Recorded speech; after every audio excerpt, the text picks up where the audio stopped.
Welcome to the show, and here are your hosts, the diabolical Elite Gaming Guru, the illustrious Red Dead Panda, and the Australian stud AshtreyGaming. So let's get this party started. Shit.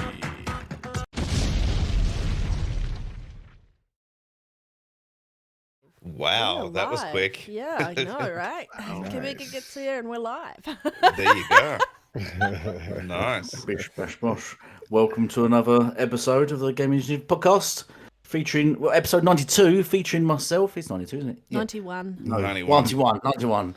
Featuring myself, AshtreyGaming, Red Dead Panda, and a special guest, K-Mega. Welcome, K-Mega. You all right, mate? You good? Oh yeah, I'm doing good. How are you guys doing today? Good. It's early for me over here, man. Saturday morning, so I'm still waking up Oof. myself. Oof. It's Yeah. almost 11 a.m. here, Man. so yeah, I get it. I feel.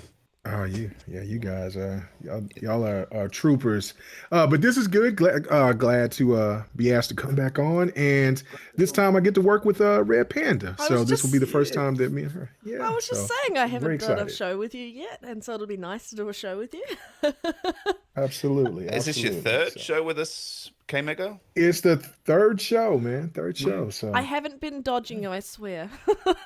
I think I was wondering if you wasn't going to come here. I was like, something ain't right here. So maybe I'm just Red Panda fill in. Maybe I need to get my voice a little more high pitch. So Good luck with that. As long as you don't Yeah, I do, know, right? as long as you don't do Elite's boba voice, then you're good. You can stay. Oh, okay. Yeah, Gotcha, as long as you gotcha. don't do that, you can stay. K-Mega's got a good voice. Good Yeah. voice for radio. But what have you been up to, Appreciate K-Mega? What have you been playing this week? Man, I not a lot because I've been still working on my new PC build. But I have got a chance to play some Halo, the season 3.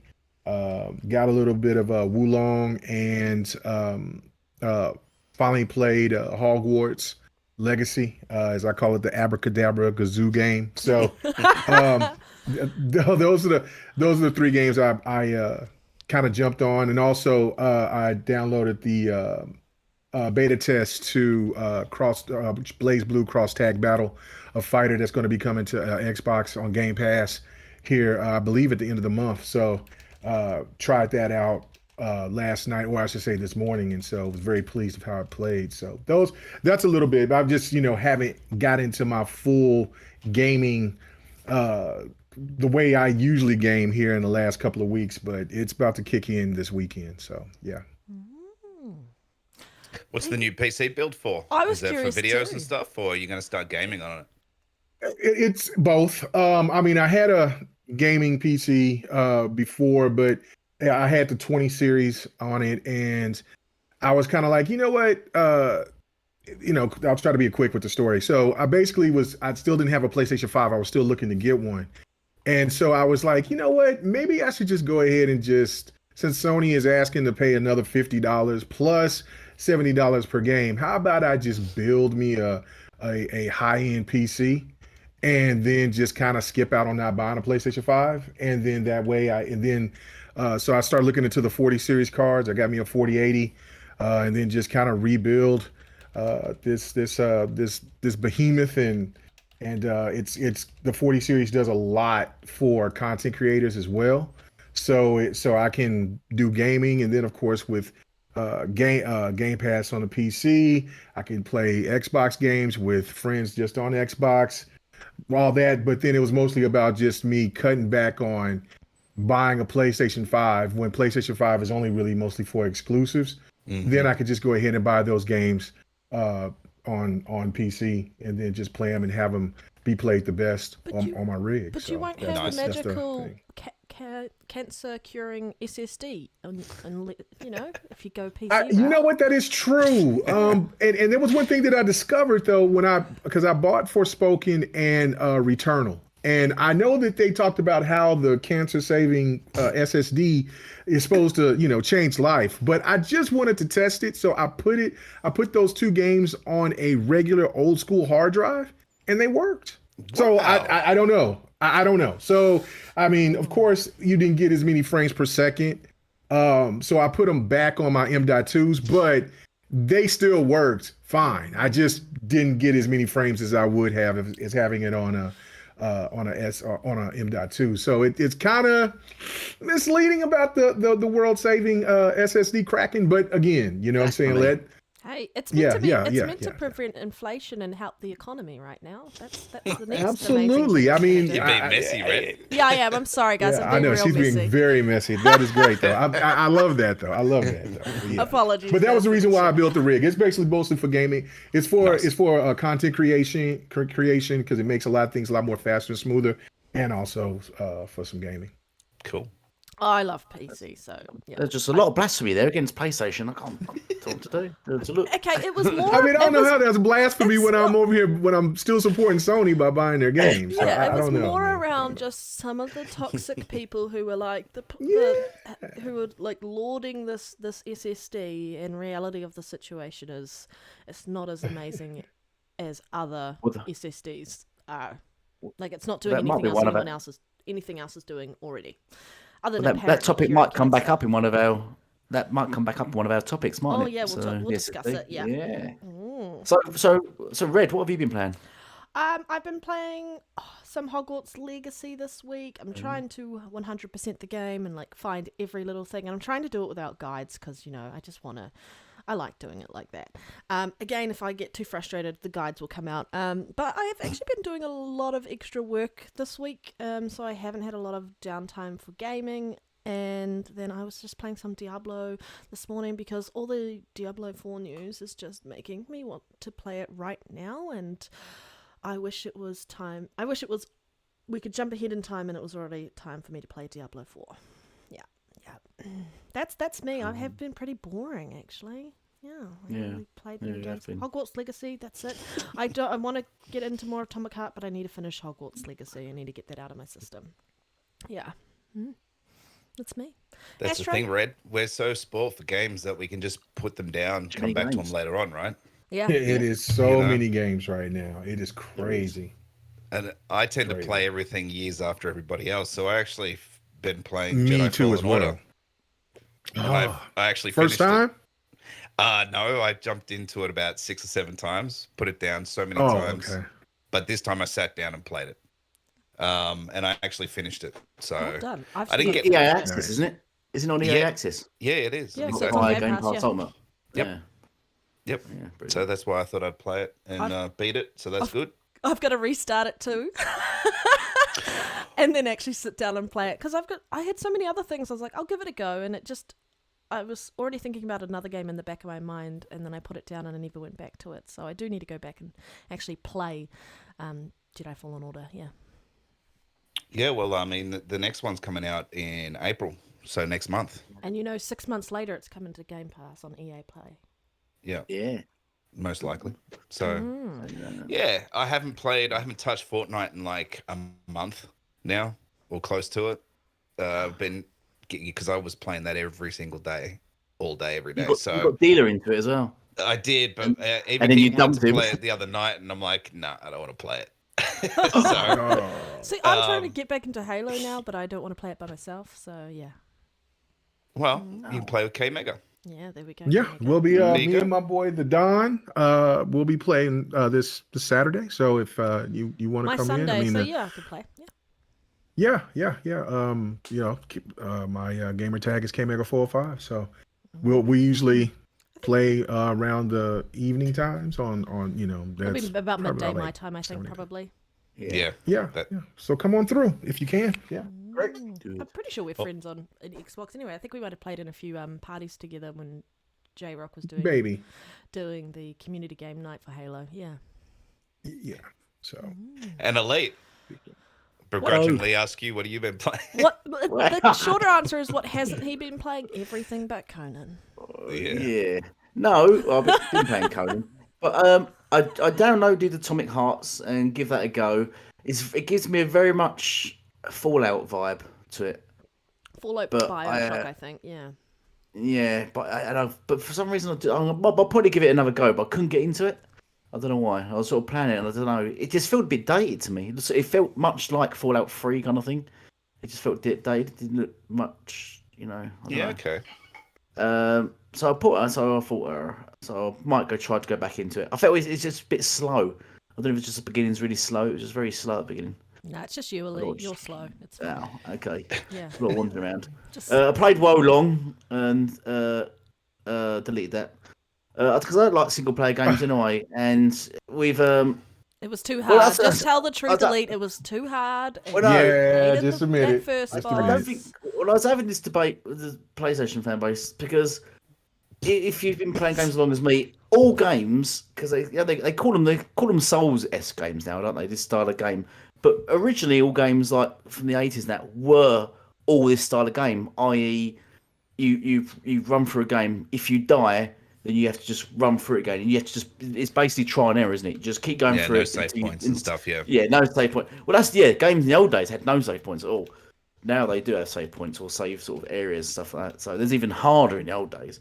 But and I've sort of played through like generations of those, and I'm at a stage now I just don't have the patience for them. I played through it, got to the first boss, and then he phased into the second thing, and I just thought, I just ain't got the time and patience anymore for this game.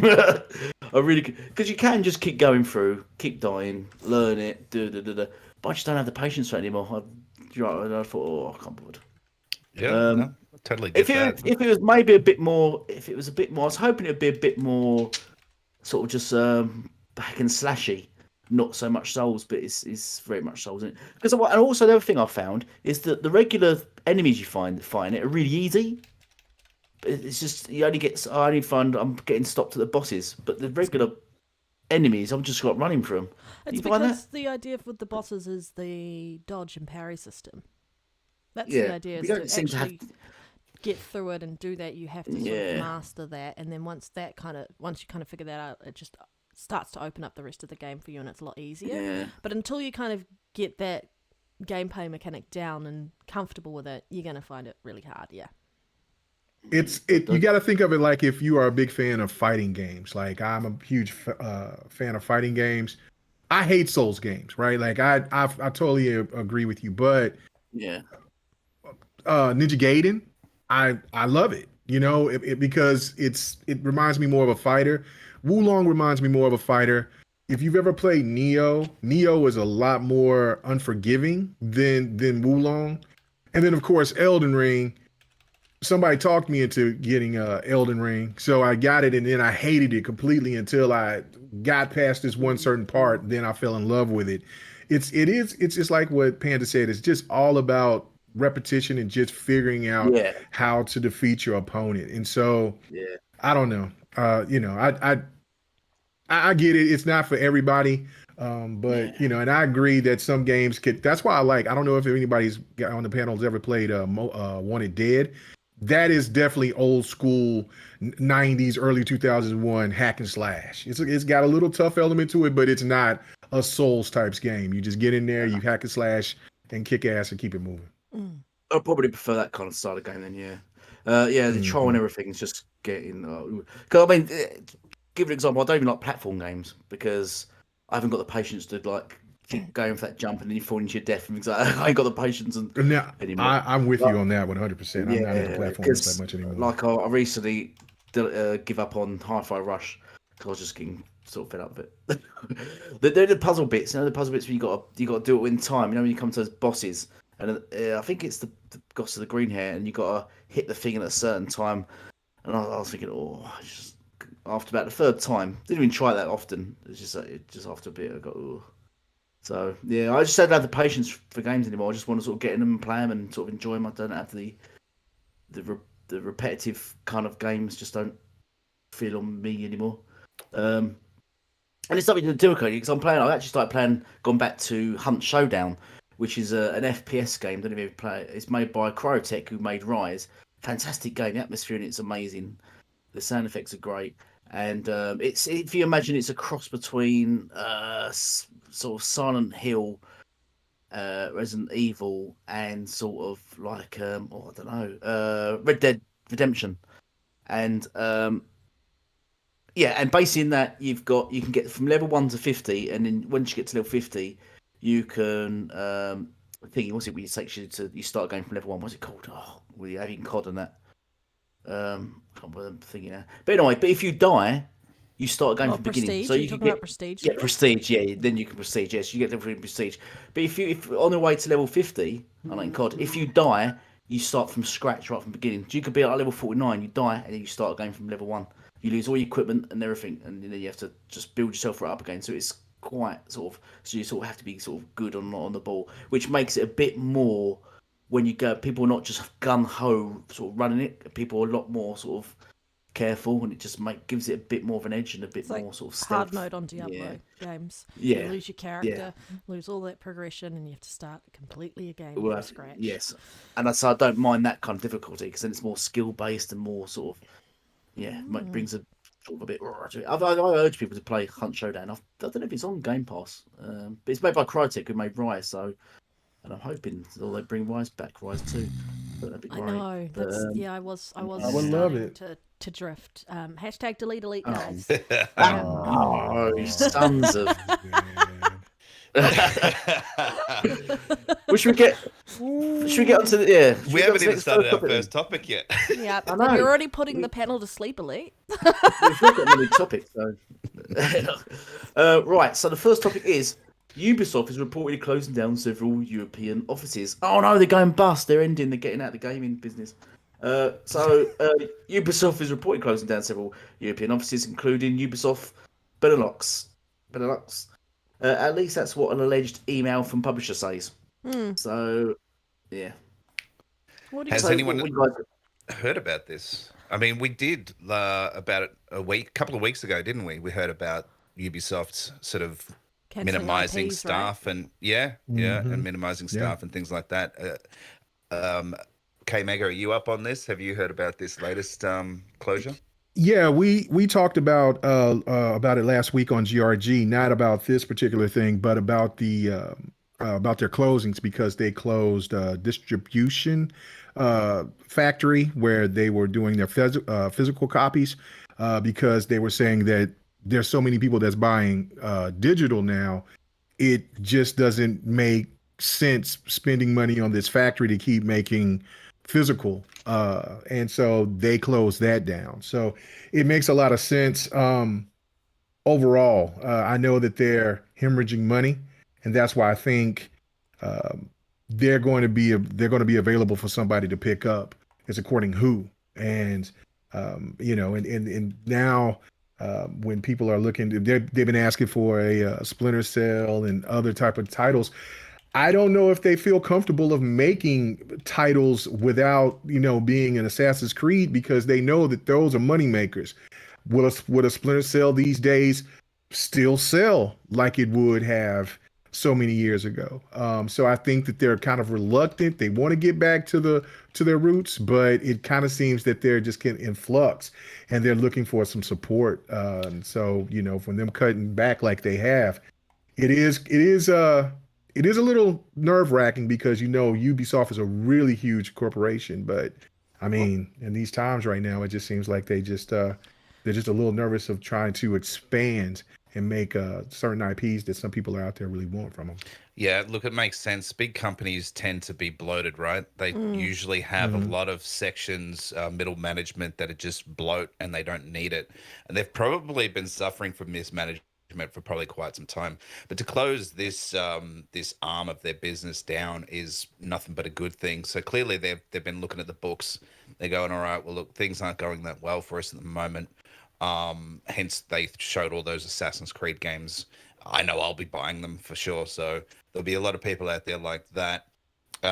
So they've given people, the general public, some hope. Hey, this is what's happening in the future, which is a really good thing. That's a strategic move, right? And then, because they've never announced, like, what was it, 6 different games at once, so that's something that's showing that they're willing to push forward with the Assassin's Creed franchise. Yeah, look, we all know, we've been talking about it for years, that digital is surpassing physical for a long time now. So it only makes sense. It's surprising actually that they didn't shut it down earlier. Yeah, because now they're gonna go and outsource the distribution of their physical sales of games, so that cost isn't going to be passed on to them. They can just kind of outsource it that way, and it will actually be a cheaper option for them as well. Absolutely, because then they'll only need to make and print whatever they, sort of need, which would be less than 20% of what their volume is. But the best thing now, and I think again, things happened without us knowing well beforehand. All these games, like Assassin's Creed Origins and Odyssey, are in Game Pass. There's been a rumor about Ubisoft Plus coming to Game Pass for ages now, and it still hasn't happened, but I think we're getting closer and closer because I think they see the value in that, and that's going to help keep them supported, because I think their plan will be, I don't think they're going to sell. I don't think anyone's going to buy them, but I think that their plan is to hold on and put their games in Game Pass and help keep the company afloat, keep it going. And then hopefully they get themselves out of this issue, because again, Game Pass seems to work for so many different publishers and developers that it'll probably help fund their Splinter Cells and their other games that they might not be wanting to make right now, because they might be reluctant to pour that money into it in case it fails. But Game Pass will be that cushioning in case. So I think there's going to be a strategic plan, more of a contractual friendship agreement with Game Pass and Xbox. That's what I think anyway. That's kind of putting the pieces together, and that's also a bit of a hope of mine. So you never know, but that's me. Red. I really don't have much to add here. I think they're doing the right thing. Shh, Elite. I'm just going to say this for the chat very quickly. Shout out to the chat. Thank you for joining us. And rubbish, because I haven't said that in a while, but I'll probably end up saying it at some point later today when we start talking about certain topics. But or yeah. Elite. Yeah, basically. Yeah. Any reference to Elite, I'm going to say rubbish. Yeah. And delete Elite. Yep. Hashtag, guys. Pop that in the chat. Okay. I think it's a smart move. They've obviously taken stock of where, like you're saying, Ashtray, about the bloat in the company, and they've looked at where they can kind of have cost-saving measures, and part of that is outsourcing that distribution channel that I mentioned for physical sales of games. Like, they don't need to be running that and employing all the staff that comes with doing that. They can actually just like contract that out to someone else, and then it'll be a lot cheaper for them, and then they can kind of finish what they're doing, which kind of feels a little bit, it's not restructured, but it kind of feels like they're just reprioritizing everything, and every so often we'll get a leak about what's happening there. And I really hope, and I don't think they're going anywhere, I think they just really have gone very wide on what they're wanting to offer, and they need to kind of just narrow it down a bit, and then go in and find another game that kind of challenges the market, and that'll be another pillar for them. But at the moment, there's just so much change in the industry. There's so much happening around games. Indie developers are getting the spotlight that they haven't gotten before because of Game Pass for both PC and console. That they're challenging the standard AAA idea that these games are the ones that sell, these games are the ones that people buy, and it's really a lot of games that we have today that are big juggernauts actually started out as indie games, and they challenged that AAA idea, and now as a result, AAA is now what that game is, that type of game genre. So I think that's really what for them to be successful, they really need to find that next big thing, and part of that might be looking at indie developers and what are they doing. We're still waiting to hear about Beyond Good and Evil 2. Like, when are we going to hear about that? That game's been in, how long has it been in development for? But it feels like 10 years now. It's been a while. It's been a while, and I would like to see what's happening with that, because it did look impressive when they showed it on stage. How many years back? Like, I feel like 5 years back at least. But yeah, I think it's important that they do this, because they are wanting to stay sustainable into the future, and they have to look at the risk and what that means and balance that out. And so they're making the right moves in order to stay relevant as a company. And yeah, who knows what that looks like in the future, but I think it's a smart move for them. Yeah. I mean, they make great games for the most part. They do. So, we need another division, that's for sure. But do. I don't know if they're going to do that. We do. Elite. I'd rather an MMO version of Division. I was just reading this article though that you posted. Do you know if you did read the bottom of it? The bottom says for this year, Ubisoft will be releasing Assassin's Creed Mirage on PlayStation 5, PlayStation 4, Xbox Series X, Xbox Series S, PC, Stadia, and even Amazon Luna. Well, Mm. the Stadia doesn't exist anymore. And there's not Xbox on there, just Xbox Series X. So it's released on PlayStation 5, PlayStation 4, Xbox Series X, Xbox Series S, not Xbox.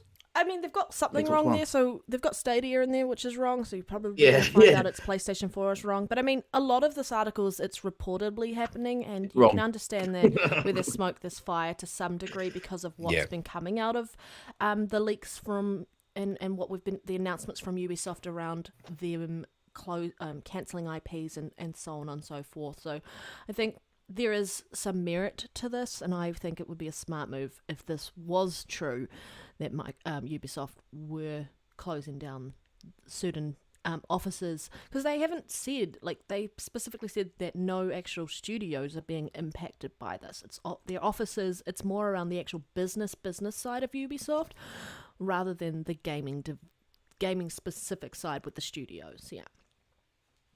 Did they make Watch Dogs? Yes. I did. Yeah, Yes. I'd like to see a Watch Dogs, another Watch Dogs. To be honest, I like the first Watch Dogs game. I'd like Have to you see another played Legion? There is another one. Have you played Legion? one. Yeah, no, I know There's- there's the second there's one. And I two. bought the second one. It's but the third one, I couldn't Legion. get into the second one. Was there a third one? Yeah, the third one I love the released- second one. Yeah, that's the third one. The Legion. third one That's the released third right one. at the beginning I of didn't realise the that third one. generation, like 3 years ago almost. Yeah. Yeah, about that. I thought it was just DLC And for it the had second ray one. tracing in it. It had a 30 FPS mode. They then patched it later for a 60 FPS mode. Yeah. Yep. Was that the? And Alan Pierce and they got a DLC for Alan Pierce, because Yeah. I beat that version of it yet, but I haven't gone back and played the actual.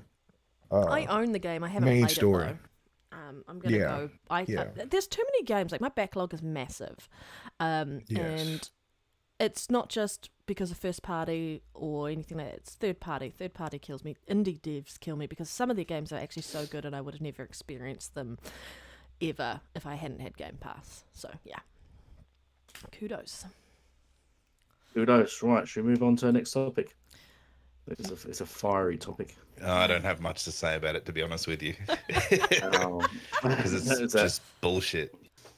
But anyway. Right, then you have loads to say. So Final Fantasy 16 has to be PS5 generation only. Its biggest battles demand the power of the new SSD.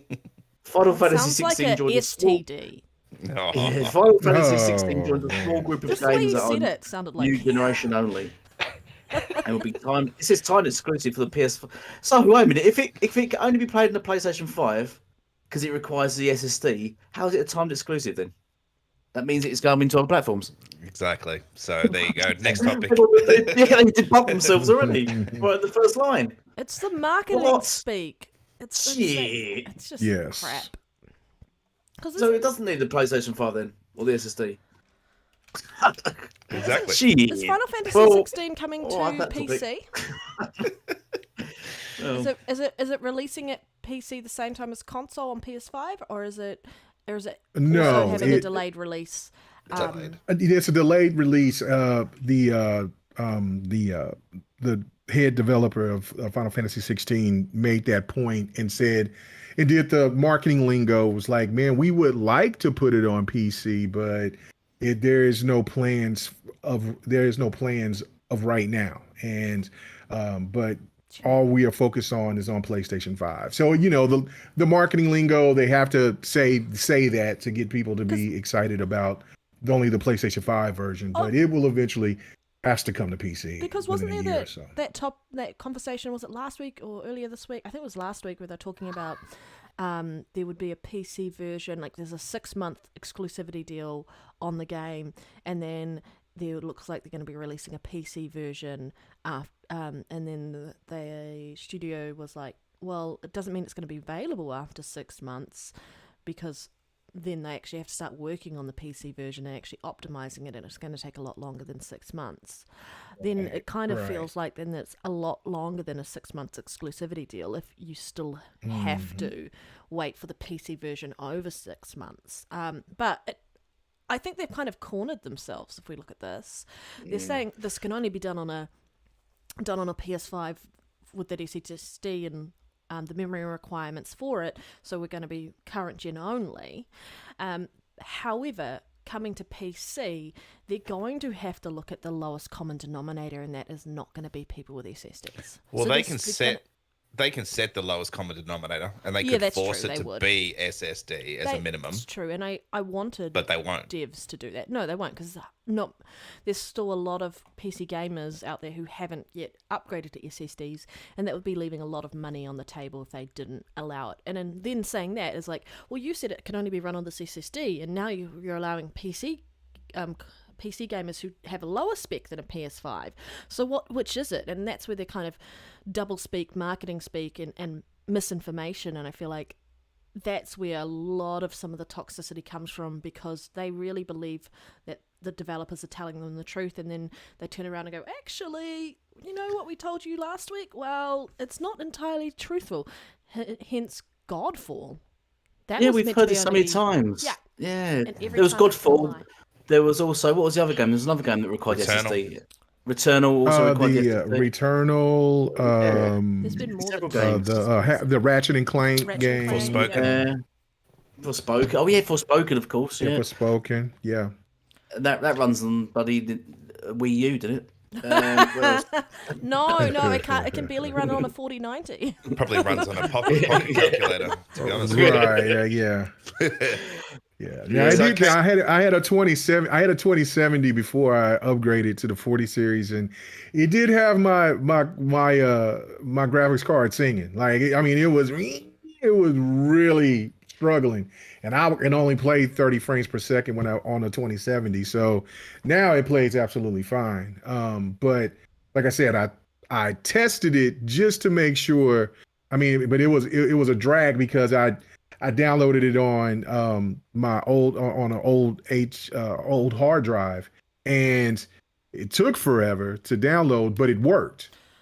And then I had to uninstall it, and I put it on an M.2, and it worked better, but it still worked. In Returnal, there really wasn't too much of a difference except for the frame rate aspect of it. So it's very, very misleading of how they try to make it. How Sony tries to how to play it off, because even when you do a comparison video, there's comparison videos out there between a HDD hard drive, M.2 hard drive, and also a SSD. There isn't that between the SSD and the M.2. The differences in terms, it's not that far off. They're in very, not all cases. In most cases, the M.2 won over, but in some cases, in certain games, the SSD outperformed the M.2. So again, like, they probably do have to make some situations happen to make Final Fantasy work better. On all PC for all PC gamers, but the whole thing of saying that this SSD is the reason why this game has to do this and has to do that, and it can only be made on this particular PlayStation 5 SSD, it's bogus. It's really bogus. I mean, that thing can play on the Xbox with no problem. I think part of that is also like the journalists, and like you read the article, like it says Final Fantasy 16 has to be PS5 generation only, and you're like, well, why don't? That's such a clickbaity article, and it just brings up these conversations again and again and again. Where I feel like if the developers are a little bit more honest around it, because I understand that I know. You're funny. I understand that, like, they have their priorities, they have a team, and they're like, their focus is the lead platform, and so they're going to put all of their time and effort into that. And because of the PS5 hardware, they can do a lot of brute forcing right out the gate, and then they can optimize after the fact. And a lot of the brute forcing comes out of the fact that the SSD speeds are fast. Then they can optimize it more to take better advantage of the SSD and the hardware itself, and really code it to the metal of the system. However, if they kind of said it like that and said, hey, this is what we're doing and why we're doing it PS5 only, yes, because of our vision, we don't think that the last generation systems can live up to that. Because, yes, the last gen consoles, no, you wouldn't want that. It would definitely compromise what you're going to be delivering. Hence, looking at Cyberpunk should have never released on last gen systems, should have only been current gen systems, and then PC. It's fine, but you're missing a key factor though, Red. Yeah. This has got PlayStation marketing. I know, it's got PlayStation marketing. I understand that. So it is a whole heap of like anything, you know, sometimes we talk about how like Xbox devs talk about how great the Series X is and the Series S's, and then you've got third-party devs who go, well, we're having trouble optimizing with the Series S. They just need more time. It's about time. And right now I can understand that they don't have the time. The time that they've got is about making the best version they can deliver on the PS5. But this type of article and the way it reads and the comments that come out of it are just pure and utter lies. And if any of these journalists knew anything about the gaming industry, considering how long they've been in reporting news on it and what's happened, and like it just, everything talks about how the more time devs have with it, the better the game is.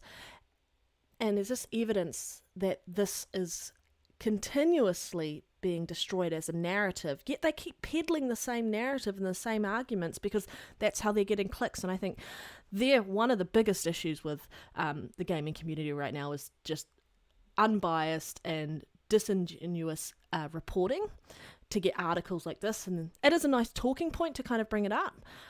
But it's also the fact that it's marketing speak from the fact that this is an exclusivity deal with PlayStation. So they're going to try and push that light around the PlayStation as well and go, hey, this is what the PlayStation's doing for us. This is why we've gone with this platform, etc., etc. But toe the line on the reality, like everything's scalable, engines are scalable. Yeah. Just a whole lot of dose of reality needs to be put into this crap. And I'm so sick of reading this trash. Yeah. Reading through it looks like misleading nonsense that obviously Square Enix are desperately trying to peddle just to boost their sales because their games aren't selling because they keep making them exclusive to PlayStation. That's why. And they just desperately want people to buy this up and really hyping it up as something it's not. It'll be in Game Pass within 2 years. Yeah. Depending on how long their deal is. Yep. Yeah, not forspoken. It's coming to Not PC. that I care. It'll probably I've end never up in played PC Game Pass before it ends up on console Game Pass. I've never played a Final Fantasy game and never will. Never played it, never liked it. Yep. Yeah. Never played it, never enjoyed it. Yeah, I was just like, MBG, right? We're messy today, guys. We're messy. Cold-blooded. Yeah, I know. Cold-blooded. Man, y'all a mess. You love it. Yeah, you we love do. it. Oh, no, I love it. I love the messy. I mean, it's delicious to me, but I be up there, but I'm like, damn. You know, the slander is delicious. I enjoy that, but it is. But I personally, I do love Final Fantasy games. The whole thing for me is, I get that Sony is paying for the marketing, right? And then, you know, the lingo and all that. With all that aside, it is the fact that what you was just alluding to, Ashtray, was that these games are not selling. We just seen Square Enix yet again come out and say that they didn't meet expectations. Blah, blah, blah, blah, blah. Well, you need to look in the mirror because you keep worrying about getting the bag and you're putting these games out here and they're not producing the numbers that you want. And it seems like you want to point the fingers at the gamers, but the only people that you need to point the finger at is yourself. Because if these games, listen, Final Fantasy VII Remake to this date has not outsold Final Fantasy 15. To this date. People can go look it up. That was only part Final Fantasy 15. Right. And then that was part one. So, I mean, in Final Fantasy 15, it was the last multiplat for Final Fantasy, and that sold around 17 million copies. And I think the last time that I checked, which was earlier this year, it was around like between 5 and 8 million. What does that tell you? What does that tell you? Like, I mean, it's if gamers are going to get frustrated more and more. I mean, there are Xbox gamers, maybe not as many as PlayStation or Nintendo, that are into that are into Final Fantasy games. But if you keep locking them out, even after you've given them the scraps from the older Final Fantasy games, that's gonna make people look at Square Enix differently. And people can't come out and argue and say it doesn't happen that way, because all you got to look at is Titanfall. Between what happened with Titanfall 1 was being a major success, then they got the marketing rights from Sony, and then they turned about face, and then they was disrespecting Xbox gamers and catering to Sony, and look what happened to Titanfall 2. So it's that, to me, is like where Square Enix is headed, and there is really no reason why a game like Forspoken, which I don't think Forspoken is a bad game. The dialogue can be very cringeworthy, but it's not a bad game. But the problem is the $70 price tag and the fact that it's a brand new IP. And to make brand new IPs really stand out, you need to have them on. You need to have it as a multiplat, or give an incentive to make that game be $60, or put it into a service like PlayStation Plus, or just like what Starfield is going to do by going into Game Pass. That is the only way that I could see those new IPs thriving, regardless of the hype. Because remember, Forspoken had a lot of hype, but then all of a sudden people started, people got real about it. Like, damn, that's $70, man. I don't know. And then, of course, you hear the dialogue and things like that. It sets the game back, and it's been doing that. It's been happening with Square Enix with a multitude of games, especially last year. So, I mean, they just got to look themselves in the mirror on this one. Yeah. Absolutely. It's I mean- Dodson said it. Go on, Red. No, you can go. I It's can not, talk a it's not lot. like you've not talked enough already. Yeah, go Elite. I just wanted to talk over you, really. Yeah. How about you just put it into the comments what you want to say. The comments have a character limits. Yeah, Yeah. for that exact reason. Yeah, I was going to say that much. I was just going to say, they Square Enix are doing it themselves, basically. I think they're putting themselves under just by keep taking Sony's money, and especially with new IPs, and not great new IPs. I mean, not in this. Yeah, I mean, you like the game, but I mean, in the standard, the quality of the game, Right. in the sense Right. that, the way it released and stuff. And I don't know what they expecting. I don't know what they want, and they seem to come out and sort of looking for blame from somewhere, but they've only really got themselves to blame, really. So yeah, I don't know. Going forward, I'd hope they would learn something at least. Well- They're probably maybe banking on this new Final Fantasy game, but we'll see where this leads. I mean, if this bombs as well, I think that might be it for Square Enix. They might either go under, or they might finally say. I mean, they sold that Luminous, didn't they? To No, they reabsorbed it. yeah, absorbed it. So because Forspoken sold so badly, so Because it was their engine, and Yeah. it started out what I might reckon would have been a tech demo, and then they're like, let's turn this into a full game, and then they did, and Yeah. it still needed more time. I think it could have Yeah. they could have definitely delivered a better game, but like for me, the definition of insanity for Square Enix is doing the same thing over and over again and expecting a different outcome. They keep doing the same thing and expecting better things. It's like, no, you need to go up and change what you're doing, and then you'll probably notice a different outcome as a result. Yes, you've sold all these IPs. Why you sold them and these studios off, I understand you're hemorrhaging money, but like, they are good IPs. They still sell, and they can help keep you afloat. You just need to really focus on what you're trying to deliver. And so they've narrowed their scope down a lot, but they're not delivering on what they should be delivering and what the expectation is for Square Enix based on previous titles that they've curated and delivered in the past. But exactly like K Mega said, though, Red, is that they're putting it just on PlayStation, whereas they should have it multiplat so everyone can get to it. Yep. And so they're kind of hindering themselves right there. 100%. I think the reason why Sony money hats this is because Final Fantasy is their big hit in Japan. The Japanese have not taken the PlayStation or its exclusives on board too well, haven't they? They don't do anywhere near as they do sort of in Europe and America. And but Final Fantasy, I believe, is the highest selling PlayStation game in Japan. and I think the last Final Fantasy, majority of its sales, which I think is about 20 million, was in Japan. I think it's about 80% of the sales were from Japan. So I think that's probably why they throw so much money to keep that Japanese audience, I think. Yeah, but I mean, if they want, the smart thing here, like making the games available to everyone would be intelligent, because then your younger generation grows up with that, and then if they've played those titles, they're going to like those titles in the future. So as they get older, they're going to continue to buy and play JRPGs. But if they've Sony doesn't never, care about that. if they've never played a JRPG and they see it and it doesn't really talk to them, then they're never going to go and play another one unless it's something that really, really talks to them. So I feel like they're kind of shooting themselves in the foot with some of the younger generation who play a lot of games.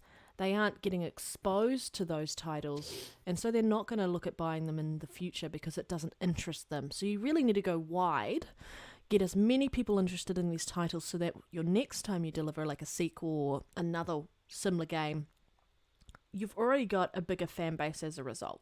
And so they're just cutting off half of that as because of the exclusivity deals that they're getting with PlayStation.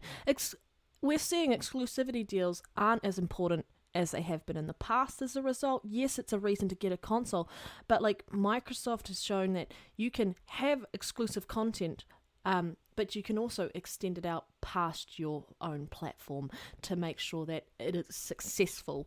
And it might be better for the title, and they said it on a case-by-case basis, better for the title to go multi-plat, because that's going to be successful for that title.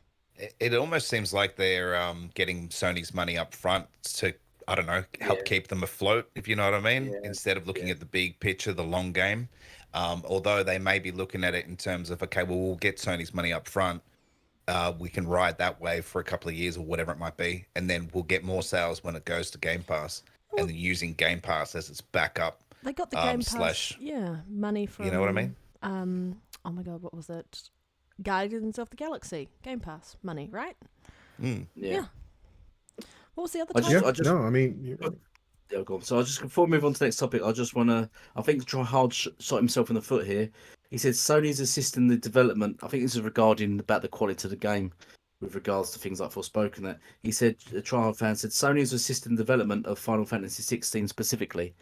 Do you remember Callisto Protocol? Sony assisted in the development of that game. You can assist in development, yes, and you can make a bigger cut for yourselves. But if Sony wants to get a bigger return on that assisting in development, then part of that would be having that game sell more.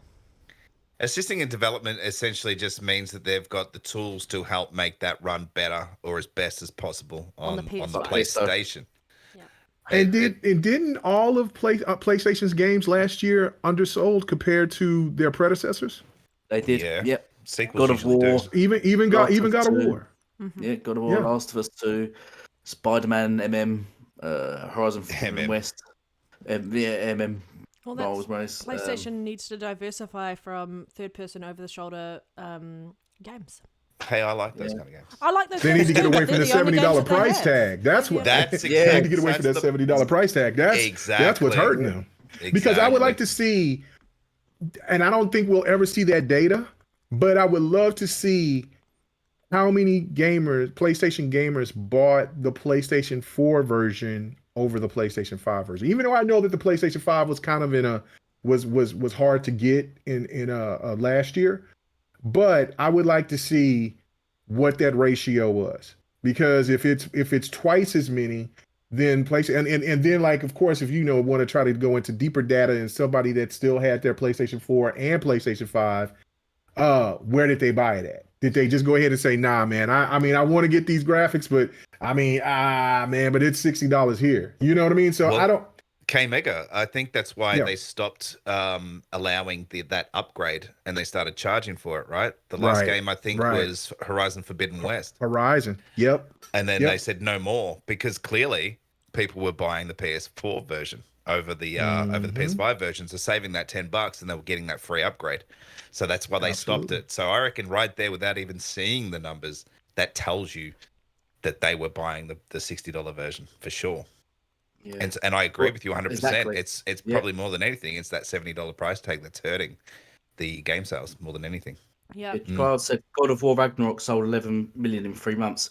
Yes, but that's across 2 generations. God of War Ragnarok was across 2 generations. It sold 11 million, whereas God of War 2018 sold 20 million across just 1 generation, PlayStation 4. So, See? I think God of War will end up getting up to those numbers eventually. yeah, probably will. But across 2 Eventually. generations. Yeah. Yeah. And a majority of sales are on the £60 version, Yeah. not the £70 version. So, yeah. All right. Thank you, everybody. You're watching episode 91 of the Gamers Initiative podcast with special guest K-Mega this week. And we have AshtreyGaming and EliteGamingGuru as per usual, and myself. Hit that like button, share it out. If you are enjoying the show, as per usual, just put Delete Elite in the chat. We'd love to have you with us every week. We can jump on to the next topic. Just jump on it and ride that beast. Feast your eyes on this topic, people. Oh, I'm gonna vomit in a moment. But Vomit all over me. has everyone been living under a rock? Starfield got a release trailer with the date on it, so it's coming out June. 6th of September. 9th of June. 9th of June. 6th of September. And we also got a release date for the deep dive, which is going to be the 11th of June, which is right after the Xbox showcase for what the equivalent of E3. And what are your guys' thoughts? Are you happy with the date being in September? Are you surprised by the date of the showcase being in June? Did you think it would be earlier?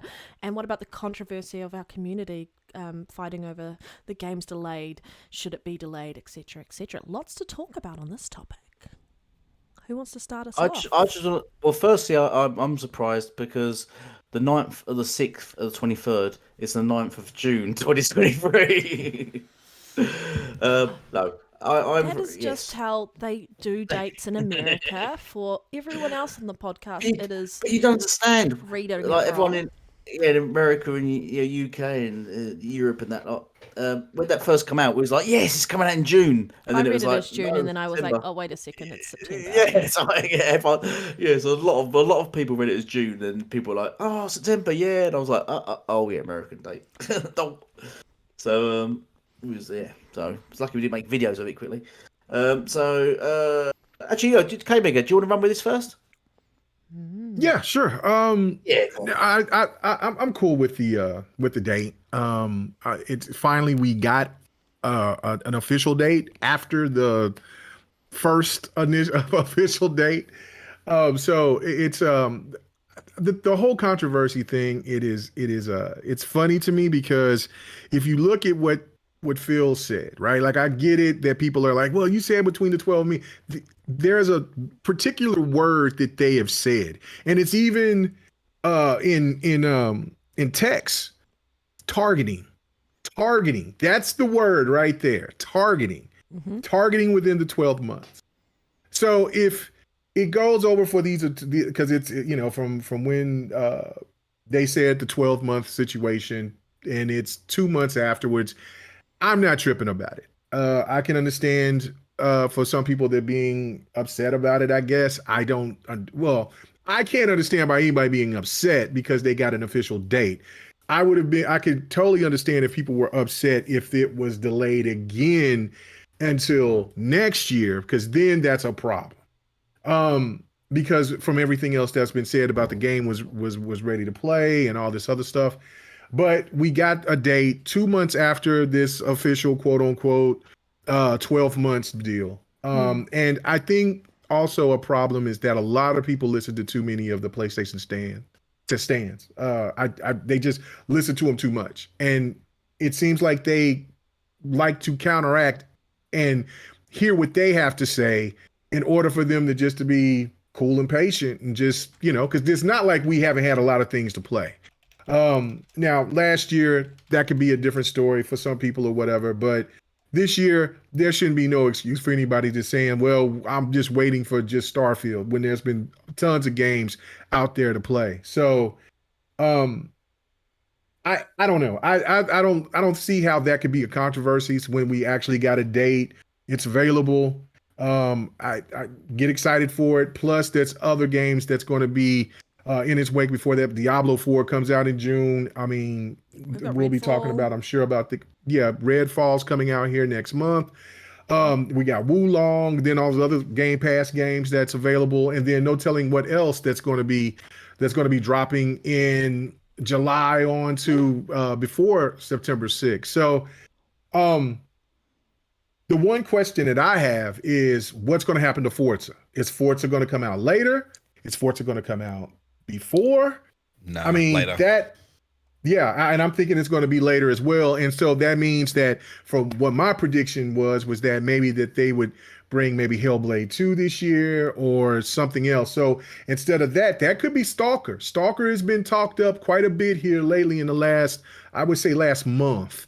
Yeah. So maybe Stalker 2 is ready to come out, and that might come out before or maybe a little bit after, and then Forza comes out. I think there might be around the same, October, November. Yeah.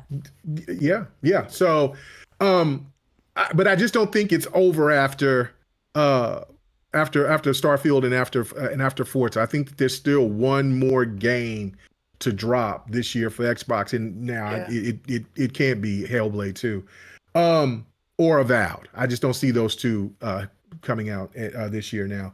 But I'm excited for it. I mean, everybody that had all the hype for it and all that without seeing anything, I was kind of like, man, pump the brakes. I got to see what this thing looked like first before I could get excited. And then when they actually showed the trailer last year, the official gameplay and stuff like that, I was like, oh, this looks right up my alley. One of those type of games, like, yeah, just leave me alone. Don't hit me up. I'm here. I'm going to try to travel all 1,000 planets. So I'm hyped for it. But what has tripped me out about this more than anything is the hype level has gotten even more extreme. Like, I thought that, it kind of like with Cyberpunk, people were like, when they delayed it for like, I think that third or fourth time, people were kind of like, all right, man, and then when they did a date, then people was like, yeah, I'm kind of over it now. That's not what's happening with Starfield. So that's a very good sign for Bethesda and Xbox that this game looks like it's going to withstand whatever delay or any type of chat about if it's quote unquote being delayed. I think this game is really going to be huge, man. This might be the next Skyrim esque type game. So I'm very excited about it. I'm very, very excited about it that we got a date officially. Indeed, man. We've only had 2 delays really, so it's not like it's been delay after delay after delay. Right. This is a generation defining game. This isn't just your, sorry to say it, but it's not just another Assassin's Creed type of game. It is something that they've been working on for a super long time. Bethesda's version of No Man's Sky, right? That's what everyone keeps telling us? Yeah, something like that. Those people are dead to me who say that crap. Just like God of War's Sony's version of Rise. Ooh, yes, you're right. Rise-ish. Rise-ish. Yes, sir. Anyway, sorry, Ashtray, I interrupted you. What were you saying? You always do. That's okay. No, look, yeah, it's a defining game. I can understand people being upset, but to blow it out of proportion is like a baby's tantrum, in my opinion. We got a game. Don't keep looking at the negative. Oh, it's past its 12-month window. Again, like you said, K-Mega, it's targeting. The word targeting was there. It was used on purpose, in case something falls outside that window, they're covered. So, read the fine print. If you don't read fine print, you can't blame anyone but yourself. Also, you can't dismiss the fine print because that's why it's there. It's a proviso, just in case. But I really like the fact, and I'm being sarcastic here, I really like the fact that the titles to the all these articles of Starfield has been delayed to September 6th, not Starfield's release date September 6th, or something positive. It's always a negative connotation, right? And as you can sort of tell, it's always the negative view on something that gets the most exposure and the most talked about, stuff on Twitter. And that's just the way it is. That's just the way it works. But after looking at that video that came out, we know we're getting a more in-depth look at it in June. what we've seen graphics wise, art style wise, the gameplay, it looks phenomenal. It really does. So I'm looking forward to it. I like space games. I like RPGs. This is something that I'm really going to sink my teeth into. And like I watched some of their sort of diaries that they had last year, and even though it's been a while, but if you go back and watch those, you know, they talk about how much freedom you have, how many, you know, how much dialogue's in there if you choose to go down that route, how sort of things happen within the game that it just sort of randomized. It's really cool to see that they're trying to make it such an immersive experience that not one playthrough or anyone's playthrough is going to be the same. It's all going to be different. Everyone's going to have a different experience, and that's awesome within itself. So, but you know, negative headlines sell. People talk about it more. Get over it. We've got the game coming out this year, so I'm happy. Yeah, I'm happy too. Elite won't play it. No, I won't play Starfield. You kidding me? Can't wait for this game. No, this is going to be the game that's going to draw me. Well, it was meant to be Cyberpunk, but this is going to be Yeah. a single player game that you're going to like. yes, I do like some single player games, especially the ones where I make my own character. I couldn't get into games like Witcher 3 and stuff like that. If I make my own Masturbation doesn't character, count, dude. it's completely. Why not? Why not? My wife says this to me, and I tell her, just turn around, just look away. And she says to me, just not while we're having dinner. But anyway, no, seriously, I love games. I love games where you make your own character. So and I know, right? You're killing us. Not at the dinner table. Well, so oh, this is gonna be hard. Right, so yeah, I'm really looking forward to this game. I think it's gonna be absolutely fantastic. Oh wait, I can't. Go on, okay, Meg, you go. He's I already win. I'm happy to jump in. I'm not going after that. That's going right. after that. Right, Yeah, I'll bring us back on target, shall I? No, he's muted. Ashtrey's muted himself. I couldn't get on while he's laughing in the background like that. Yeah, no, I'm so looking forward to this game. I gave No Man's Sky a go. Annoyingly, I'd done that thing where you bought it. It was on sale, and I bought it for I think about 40 quid, whatever it was, 50 quid, 30 quid, which I still thought was a bit rip off. But I bought it 30 quid, and it went on Game Pass like a month later, and I was like, "No, you idiot!" Anyway, I played the game. Couldn't get into No Man's Sky. Have you guys tried No Man's Sky? No. Yeah. No. Yeah, I have. It's because I played Elite Dangerous, a lot of Elite Dangerous, and I like that, but it just Elite Dangerous was missing something, and No Man's Sky was also missing some form element. It was very basic. I thought there wasn't much dialogue. There was no real NPC interaction, no real cities. There was no real sort of purposes in like a campaign to it and stuff like that. And there wasn't any character customization or really any skill trees or anything like that. I don't know if it's changed recently. I mean, I played about a year ago, and it wasn't anything like that. Am I sort of on point at the moment? Okay, Mega. I don't know. It's you're talking. Yeah. So, yeah. I mean, some people enjoy the game, but I was looking for something between the two, between sort of Elite Dangerous and No Man's Sky, and something beyond Something that. to draw you in, I think, that will actually give you a Something reason to to draw really you in, delve right. that much, put Character that much time and effort in. skill trees, Skyrim, basically, yeah. Which I played Skyrim, completed that. So, and this is it, and this is the size and scope of it, the character customization, as I said, the skill trees, the dialogue, the campaign. The thing I like about to make your own ships and stuff like that, and design your own ships. Also, sort of go onto planets and build your own base and stuff. So it's got that whole building mechanic, which I really like. So I play MMOs and stuff. So I really love all that. It's just got everything I sort of want to play. The only thing it's missing is a co-op. I wish it had a co-op, or at least sort of a multiplayer version. Or the co-op would have been great if you had like a wingman or someone sitting with you when you get your ships. You have someone with you and you went out on missions. That'd be great. But I'm really hyped for this game, and I'm really excited for it. And I can't wait for is it on the 11th of June? Is it the showcase thing? Yeah. To see more of this, and yeah, and I heard have I seen something on Twitter floating about that there is a 60 FPS it's going to be 60 Well, FPS. the video ran at 60 frames, which is a really good sign. Yeah, yeah. Yeah. So the So I wonder if that's why it was delayed. I wonder after all the kickback from that, I wonder if they thought, right, we're going to hit 60 FPS. Apparently not. I still think that was a factor, but apparently not. I They reckon needed to fix bugs and stuff in the background, make it the best it could possibly be. Yeah, I still it's think still released buggy though, because the game scope's massive. You got it's 1,000 got panes. no doubt there will be bugs because of how massive it is. I agree 100%. You just can't hide that fact. That there will be running into that, and you just listen to Todd Howard talking about how much time and effort they've poured into the game, and they keep pouring more and more in because of how big the game is, and you can understand why it keeps being, why it's been delayed, essentially from its original release date last November. Because of how big it is, and Todd has a vision and he knows what he wants to deliver to the gaming community, because this is a title he's been wanting to do for years and years and years.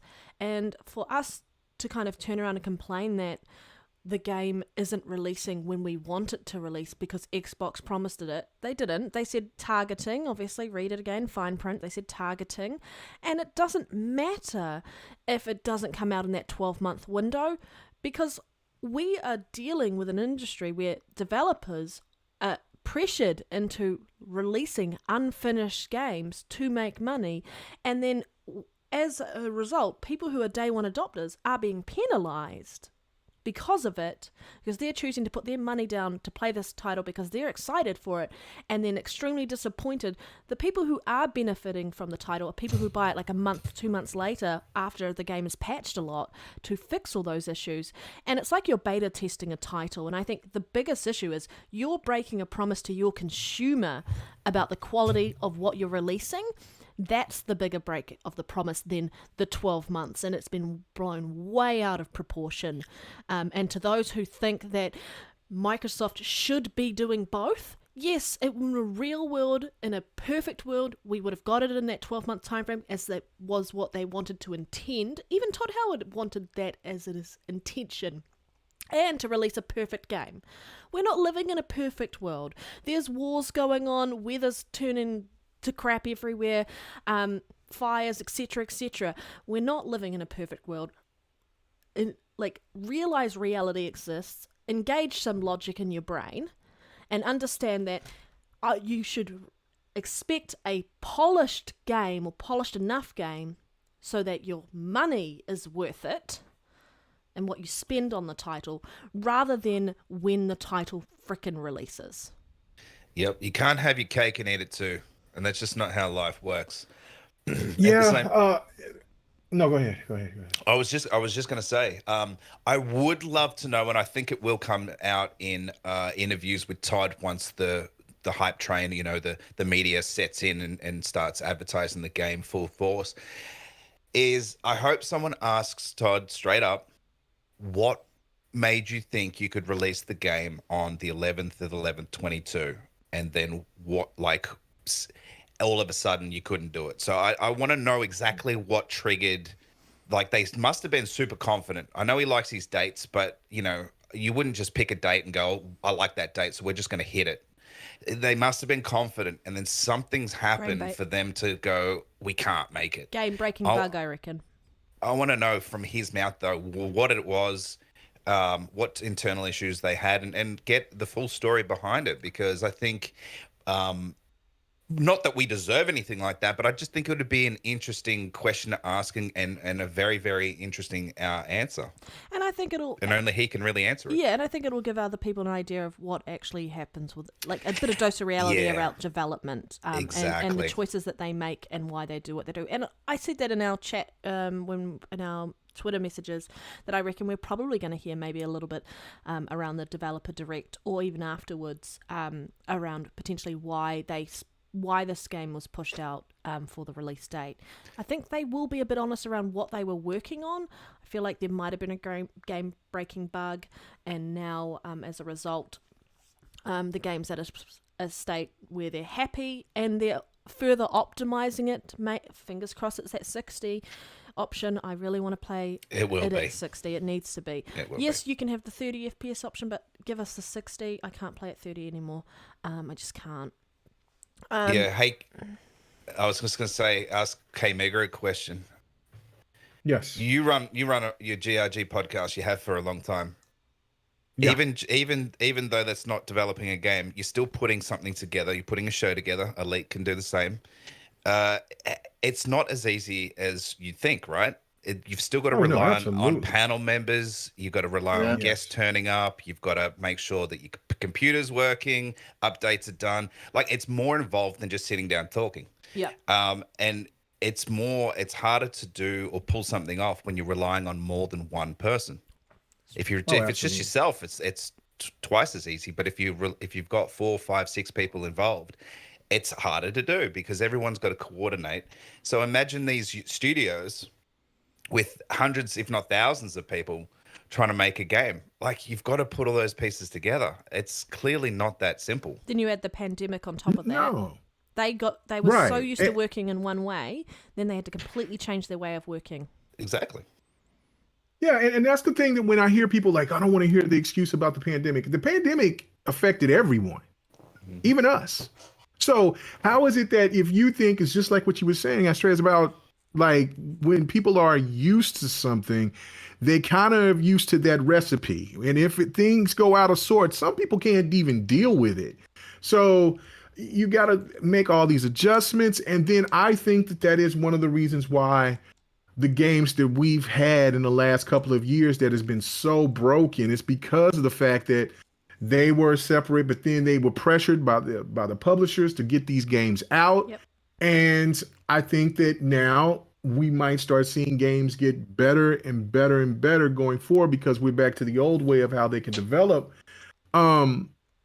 I also look at it as well as that I think that the double standard bothers me is when everybody else can be patient for every other platform. Like, I mean, let's go to PC. How much money has been put into Star Citizen? Don't ask. I don't know, a lot. Over $1 billion now. I think it's like $2 billion now. That game has still been in development for what, over 10 years? And people are still waiting for this for an official release. PlayStation, they've had multiple games that got delayed.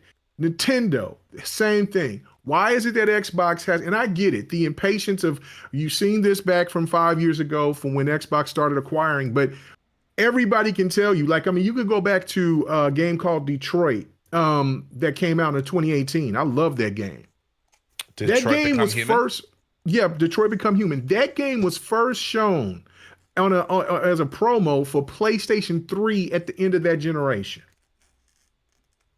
And so go look it up. It was the same blonde chick that you see that's in the very beginning of the game. That's kind of like the narrator or whatever. And they made a model of her back on the PlayStation 3, and I was like, there's no way game graphics look this real, right? Like, I couldn't believe it when I seen it. And of course, they couldn't put it on that hardware, so they put it on the PlayStation 4. But that's what I'm talking about. Like, games like that, what Xbox gamers are demanding to come, does not be made overnight. Some of these games take a long time. So when people are talking about where's Fable, where's this, where's Perfect Dark, if these games just got started in development back in 2018, 2019, it's going to take a really long time. And if those games do come out pretty quick, and these games never had assets before where they had a sequel or anything like a God of War and Horizon Forbidden West, things like that, then that game I'm going to be very nervous about that game coming out. So patience is the key. I understand that Xbox gamers are ready to get out there and start saying, look, man, we where's these games? I want them. Let's go. But it takes time. So, I mean, as long as, 2 months is not an issue compared to if the game was going to be delayed until next year or something of that nature. So, and we've still and my last point is Halo Infinite. Like, Halo Infinite needed a little bit more time in the oven. So, I mean, you pick and choose which one you want. You want the game to come out quick so you can have something to throw into for the console war bickering, or do you want the best quality game that Xbox can have to represent this platform? And if you weren't happy with that title, then why did you buy the console in the first place? Like, because we knew before we bought the console that Halo was getting delayed. Exactly. You know? You still bought it. I'd always pick quality over anything. Yeah. Yes. 100%. I just want to say, firstly, I just put Dauntless in time out. Secondly, yeah, fucking moron. And secondly, who's excited for the? No, the thing I love most about the game. This is what I love about Bethesda and this title. They've got so much. They put so much time and effort into their games, and people think, oh, they've got bugs in that, but the amount of detail they put in their games, like you've seen some of the traits, like the one where you can choose to have parents, but you have to come visit them, but they send you money. Oh wow, that's or the one there's a trait where you own a house, you start off owning a mansion, but you have to pay its monthly mortgage, which comes out of your money and stuff like that. Some of the traits in it are really like incredible. So it's just that kind of detail you think, and if you look at it, there's so many stuff, and you can really build a really interesting character based on some stuff. But yeah, the one about having parents just seems like hilarious, and you have to go and visit them and stuff. Imagine that. So they must be on a planet somewhere, and you have to go to their house and talk to them and stuff. And there's probably a whole dialogue behind all that, and then there's probably sub stories to that and everything, and it's just mad. So I probably won't have parents in it. Yeah. To be honest. Well, but, I mean, do you even have parents now, Elite? Yeah, come on. No, I'm like Jesus. Red's going to be at her parents' place painting and gardening the whole game. Yeah, No doubt. and Basically, yeah. Water blowing, whatever it is she does. Water blasting with a pressure washer? Oh, yeah. That's it. It's what That's we the call thing. it in New Zealand. Just get over it. It's a thing. All Kiwis Yeah. say it. But I just kind of, blasting. before we move over to our next topic, I just kind of want to just restate a point that was made earlier around the journalists and the story that's come out of the announcement of the release date, is just the way that they've said it in such a negative way, going, it's delayed. No, we've got a release date now. We can see the end of the tunnel. He wouldn't be giving us a concrete date now unless they were confident that they could deliver in September this time. That's why they haven't said anything until they were sure. And I think that's really important that I guess they start framing this game in a positive light. But no, to point out that it's delayed instead of, oh, we've got a release date, we now know when the developer direct is, that clickbaity crap is just rubbish, absolutely trash, and those people should be fired. It's actually a wonder that they haven't actually released a beta for us, or at least a select group to try within the Xbox community for such a big game. Well, they only, it's kind of... There's no online with other players, right, in this game? Not that I'm aware of. They That's what I know of. Yeah, so the only requirement Xbox has to do is if they have an online component of the game, that's when they have to release a beta to the public. That's the requirement there. But because there's no online version of the game, they don't have to release a beta version to the public. But don't you think, again, just with the scope of the game itself, the magnitude of it, the fact that it's going to be we're expecting it to be a decade-long kind of game, you would think that you would, though, wouldn't you? There's a lot riding on it, is what I'm trying to say. Potentially, but I think they've kind of gone in with the people that we've tested it, the focus groups that have had a chance to play it and such. I think they've been very careful around what they're doing. You never know; they might announce something at the developer direct, but at this point, no. Interesting. All right. All right. I reckon we jump on to the next one. Elite. That was good. Some good chat there. It's good sort of banter. Nice bit And to just talk about. Very Starfield, quickly quite before we jump exciting. onto that, Risk It, you're wrong. Just want to say that officially online, you're wrong. Oh, shit. Love you, Risk It, but you're wrong. Oh. Okay. Clip it. Is he listening? Clip it. Right. So on to the next topic. Sony is worried that Microsoft will sabotage Call of Duty for the PlayStation. Yep, they should be. That is the quote. So who wants to lead with this topic? Do you want to add a bit more Ashtray context? Context? No. There? No? No. I'm going to leave it at that. Okay. Ashtray, do you want to add the Sony's laid out- context? I can continue if you like. Sony has laid out its concerns about Microsoft's proposed acquisition of Activision Blizzard, including a host of fears about the future of Activision's Call of Duty franchises. And what they're leading to is they was trying to claim this is about they was trying to claim that Xbox will sabotage the Call of Duty version on the PlayStation by putting bugs and all sorts of shit want in the it. quote? And just ruin it. Go on, give us the quote. Okay. We've got it somewhere. From... Yep. Microsoft might release a PlayStation version of Call of Duty where bugs and errors emerge only on the game's final level or after later updates. Even if such degradations, oh my god, can I read that today? Could be could be swiftly detected. Any remedy would likely come too late, by which time the gaming community would have lost confidence in PlayStation as a go-to venue to play Call of Duty. That was something that CEO Jim Ryan said. And then, yeah. It's very telling, don't you think? Mm-hmm. Very telling. About their business practices. I mean, for that to, in all seriousness, a lot of likes that comment. For that to pop into your head and be a talking point means that, in my opinion, means something that they do themselves, or have done in the past, or plan to do in the future. There's a reason why games tend to drop, and I'm not saying it's the sole reason, but there's a reason why games tend to drop and the PlayStation version runs better. Just saying. Try hard. Give an example with Callisto Protocol. He said the PlayStation 5 run better on the PlayStation 5 run better than the Xbox version because they sent developers in to help facilitate the optimization for the PS5 version. Yeah, which is anti-consumer. You can't do that. It's a multiplayer game. You can't send developers to a multiplayer game to improve your version, but not the other version of the other. It's just how can that be allowed? They can if that's their deal. Yeah, exactly. Which is what they don't want. Xbox has the same deal. Double standards. Yeah, look. But go on, please, Astro, you carry on. Look, yeah. Well, either way, I mean, it's still trying to taint the look and the perception of Xbox. They're just throwing things out there just to try and make Xbox look bad. Oh, look, there's a chance that they could do this. And then people start thinking, oh, maybe they could. And it starts that sort of underlying, worry and fear that they could do this kind of thing.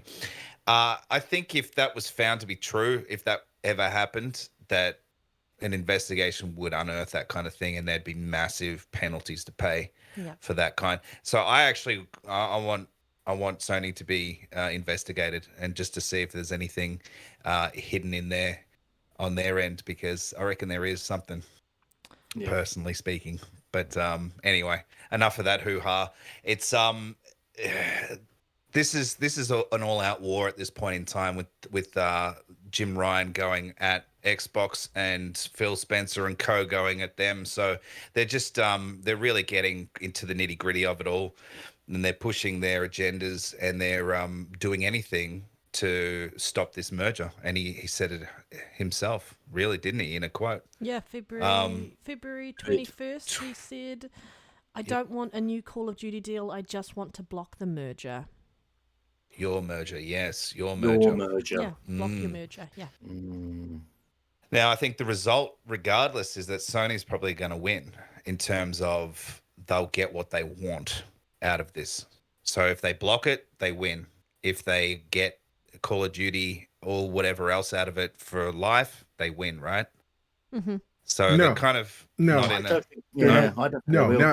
Because this is my thing of it is it's for them.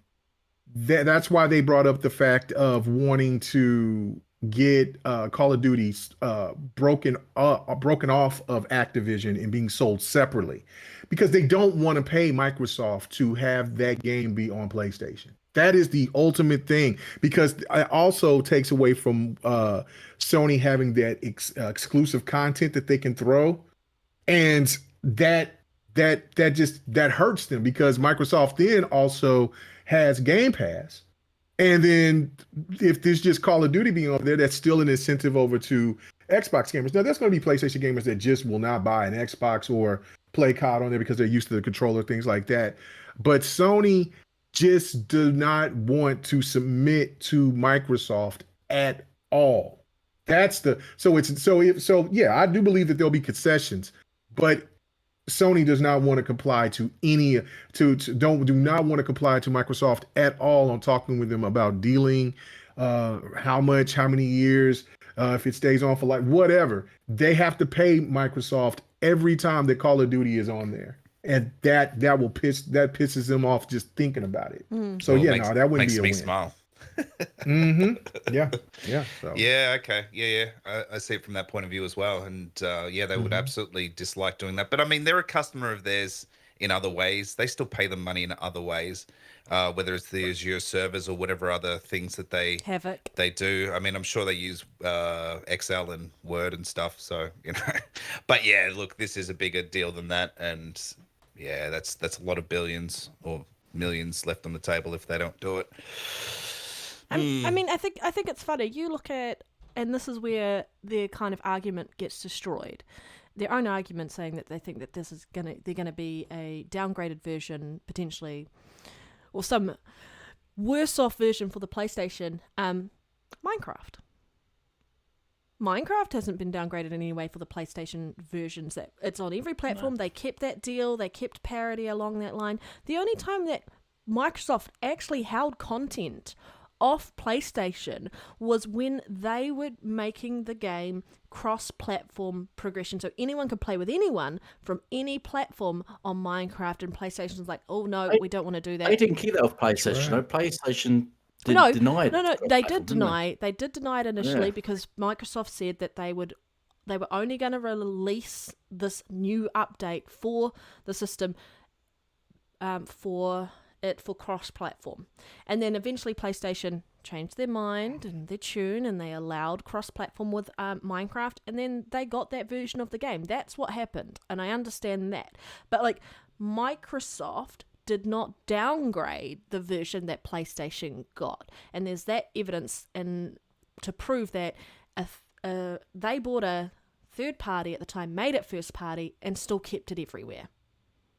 And absolutely. So that's good because they got positive history there. Yes, they do. And the fact that Microsoft is going to PlayStation going, hey, here's this contract, here's this deal that we want to offer you, and they're still refusing to sign it. And then you look at Lulu Cheng, Missouri, I don't know how to say her last name. She talks about on Twitter, if you saw the post there or the thread there, Microsoft offered Sony, the dominant console leader for well over a decade with 80% market share, a 10-year agreement on far better terms than Sony would have gotten from us. We've also offered Sony guaranteed long-term access to Call of Duty, but they keep refusing. Why? So they didn't... So Activision has come to them about this, Microsoft's come to them about this, and every time PlayStation has said no, and then that quote comes out of it is like, I don't want a new Call of Duty deal, I want to block your merger. Just goes to show you that they're doing anything. It's not just Minecraft either. And maybe the remedies is in the UK that they have to kind of separate out. Oh my god, it's so hard to explain all of that stuff, and it's just so confusing to get into all of it.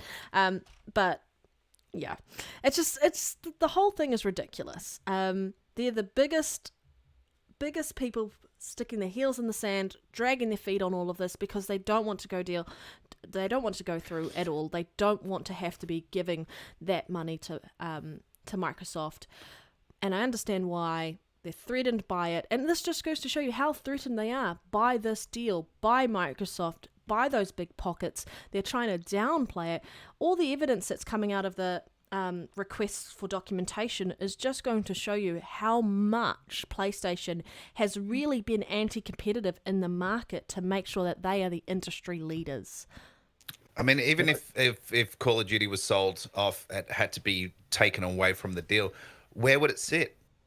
Who would own it? Would Activision have to keep it, or would they have to sell it off? Or a third party would be looking and running the version. Third party, in the UK. yeah. There would be plenty to go ahead and go after that. Yeah. But how does that? Is that going to be fair either though? Like, what third party could own it?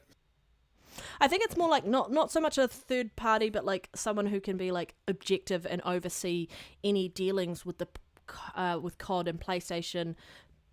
You know, like in the UK, to make sure that they're being looked after, because UK has a big, massive market share for PlayStation there anyway.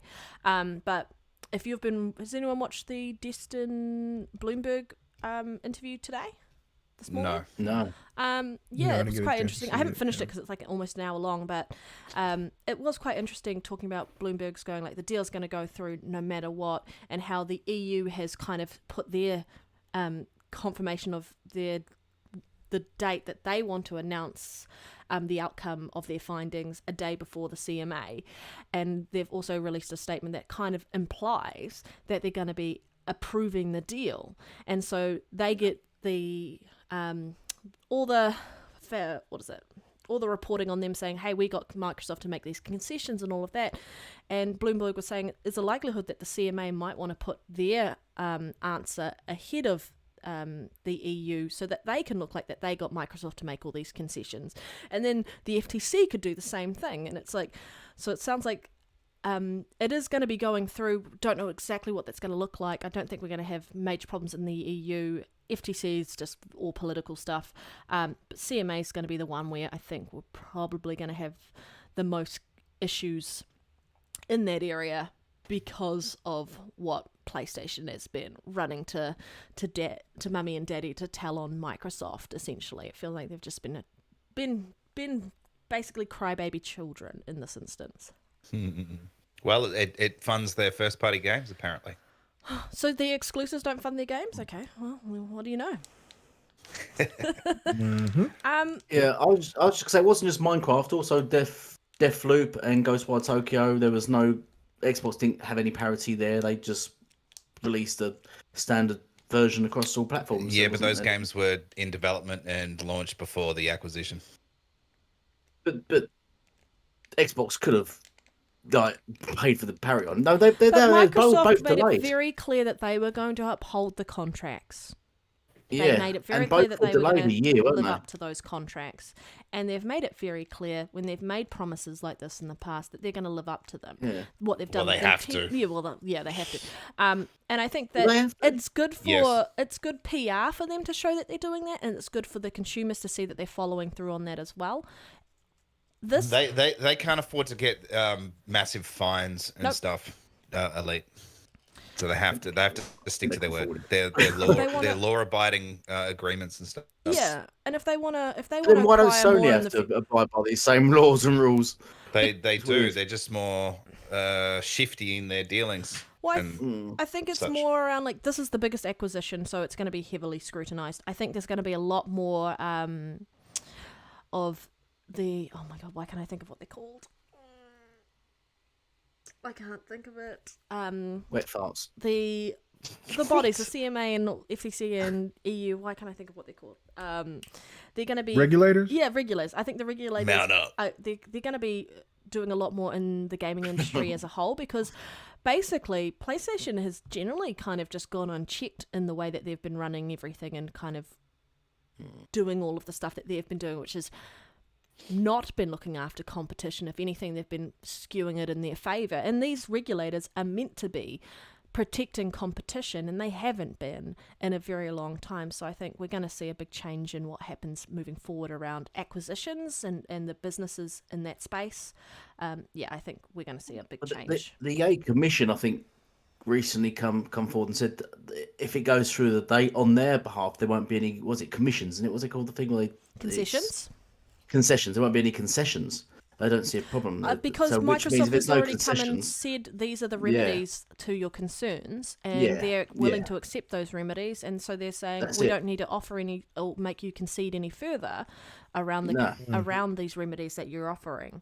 Yeah, Exactly. So that means, I think, because one of the options was it will be on Game Pass, wasn't it? Which is what also Sony was trying to block. well, But that's without what the concessions, contract then it will includes. be on Game Pass. Yeah, which will be on Game Pass day one, won't it? Well, the contract that they offered to PlayStation was also to put it on PlayStation Plus, but they don't want it there. Yep. Yeah, they want it. Sony don't Yeah. want that there. Um, Don't want Because that. they don't want to So- lose. They don't want to lose that revenue. Because Yeah, for that's it, them, ultimately. they feel like, well, we don't want to loan the game out to gamers. We want to generate as much money right now off of the purchase, because there would be sales that would definitely drop if it was on PlayStation Plus, and Xbox knows that as well. So Sony's like, no, we don't want to do that. But So that's why Sony was trying to throw back and say, well, no, we don't even want it on Game Pass, and then try to make Game Pass into this whole big entity that it was bigger than life, and it was going to destroy the industry and all of that. And then they completely backed off because, Microsoft came back with that. And Red, you made out a point that I said on the next podcast last night, was that I think that the regulators are definitely going to be looking at this situation a lot more heavily because going to the future, because I think once the Sony has to release those documents, yep, and all that stuff comes out into the public, there will be a lot of people looking at Sony sideways. Yep. Because it's obvious, because back then, before you guys started podcasting and stuff like that, we were talking about the whole parity thing, because they were saying that the PlayStation 4 was more powerful than the Xbox One, and so they were like, "Well, where's the parity?" Yeah, right. So if there's no parity, then so now the situation flipped. That's why I think that was one of the reasons why Phil brought the Xbox One X into the fray. Was like, we will not concede of having a console that's lesser powered than our competition. And so after that, then that's when they moved that, but still they had to follow the parity clause. So if Sony was not complying to the parity clause and also the dealings that they were doing, that's going to open up a whole bunch of things, and it could backfire to where they might not have any Microsoft don't have any concessions on this deal. I doubt that, but that would be huge if there's no concessions at the end of the day. Well, yeah, you never know. You never know. They were saying that if the EU approves the deal, and the CMA declines the deal, because they're both kind of concluded that the same issues need to be remedied, and if Microsoft remedies that with the EU and then the CMA turns around and goes, no, we're declining it, like, why? They've fixed the issues, and it's the exact same issues you'll notice it, like, in the UK versus the EU. What's the issue here? They've remedied all of these issues. So there's a lot to look at around the regulators actually needing to make sure they're doing their due diligence around what they're actually meant to be protecting, especially the CMA. They really aren't protecting competition. And if you look at protecting competition is also protecting the consumer. And part of that is allowing the consumer to decide where they want to play the game. And yes, if you're going to have Call of Duty everywhere, it is then up to the consumer to decide how they engage with that. If you have one platform and it's and you're offered a better version on another platform, yes, you're probably going to look at maybe going to the other platform. But what they're doing to help with competition is they've extended out to Nintendo, to GeForce Now, but they've also said you don't even have to have a console to play Call of Duty. You can play it via cloud. You can play the mobile game. You do not need to go into a specific ecosystem and spend all of that money, $500 for a console, how much for the subscription service, how much for the actual game. You can just buy the game outright. And that also is helping with competition, because now the other people who are vying for you to buy their products have to look at a way of improving their own ecosystem to make it more enticing for you to choose them over anyone else. And that's protecting competition. And yes, I was just gonna say, what annoys me is this whole Sony's trying to cry wolf with if we lose Call of Duty, we will lose some of our players. That's just how life works. I don't complain about anything else like exclusivity or content on games, but this is exactly what happened when the 360 had the Call of Duty exclusivity deals, and then sort of give it up to PlayStation 4. All those 360 players, because it was 360 really that made Call of Duty, wasn't it? Yep. That's what really brought it to the forefront. But then when it gave up that exclusivity deal, which is the biggest, stupidest thing Xbox ever do, I don't know why they did that, and also with they fixed it. They just bought the bank. Yeah, that was a massive mistake giving up those two deals. When PlayStation took them off, all those players shifted over to PlayStation. They all shifted over to PlayStation. There's a reason why 360 eventually sold, I think, maxed out around 90 million consoles sold. PlayStation 4 3 sold around 90 million. Both maxed out about 90 million. There's a reason why now, if you add up the Xbox numbers, Xbox One numbers, and the PlayStation, because 90 million plus 90 million, that's 180 million. If you add up the Xbox One's consoles and add up the PlayStation 4 consoles, add them together, that also equals about 190 million because the amount of consoles that can be sold is not infinite. It's finite, and it looks like it maxes out around 190, 200 million consoles. So you're just really just controlling that 200 million fan base, I think, and that's what I think Sony doesn't want that percentage to sway back to 360 or sort of Xbox Series X like it used to do. And that's what they're concerned about. But there was no concern. This concern wasn't around in 2014 when PlayStation did it, and I don't know why it's a concern now. I don't know why it's always it's competition. I do know, but it's competition. That's what competition is. Yeah, we do know why. I know this is a hypothetical, but I don't understand why this hasn't been asked. Is what if Activision killed COD themselves? Right? Let's just say before this merger even took place, what if they shut it down for some reason? What would a PlayStation do then? They got out of business. Yeah. Sorry, you know what I'm saying? saying? They won't. They definitely won't. No, Activision goes under and Call of Duty ends. They can't afford their third-party titles. But you know my point, right? So it's still going to exist. But what if Activision shut it down for whatever reason or sold it off themselves, years ago for some reason? My point is that then PlayStation wouldn't have it. So them saying that they rely on it for everything and they'd be in trouble if Xbox had it is just total BS, in my opinion. It's no different to if it went under Activision's watch. And so I just think that let Xbox have it.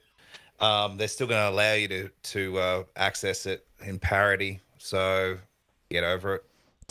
Or just choose not to take it. Choose not to take it. If you don't want to pay Microsoft money, then don't have it on your platform. Simple. How about you make a game that rivals that competes with it? Mm-hmm. Yeah, everybody says that Sony has the most talented developers out there. You mean to tell me that that they can? Yeah, they got Bungie now. You mean to tell me that they can't make a game that is Call of Duty-esque to compete against Call of Duty? Exactly. I don't know. There's competition. Yep. Yeah, there's plenty of options. But also with the CMA, FTC, and EU, who do they report to? Who polices the police, right? Well, the courts for the FTC. There's the courts here for the FTC. That's why that's why everybody's looking at the FTC like you're crazy because it's not going to pass. What the FTC is doing, they're going to get a judge is going to kick them out immediately. They're like, what? Y'all sound like some damn fools. Stop it. And listen, I'm a supporter of what the FTC is trying to do. I get it. Big corporations do need to be checked.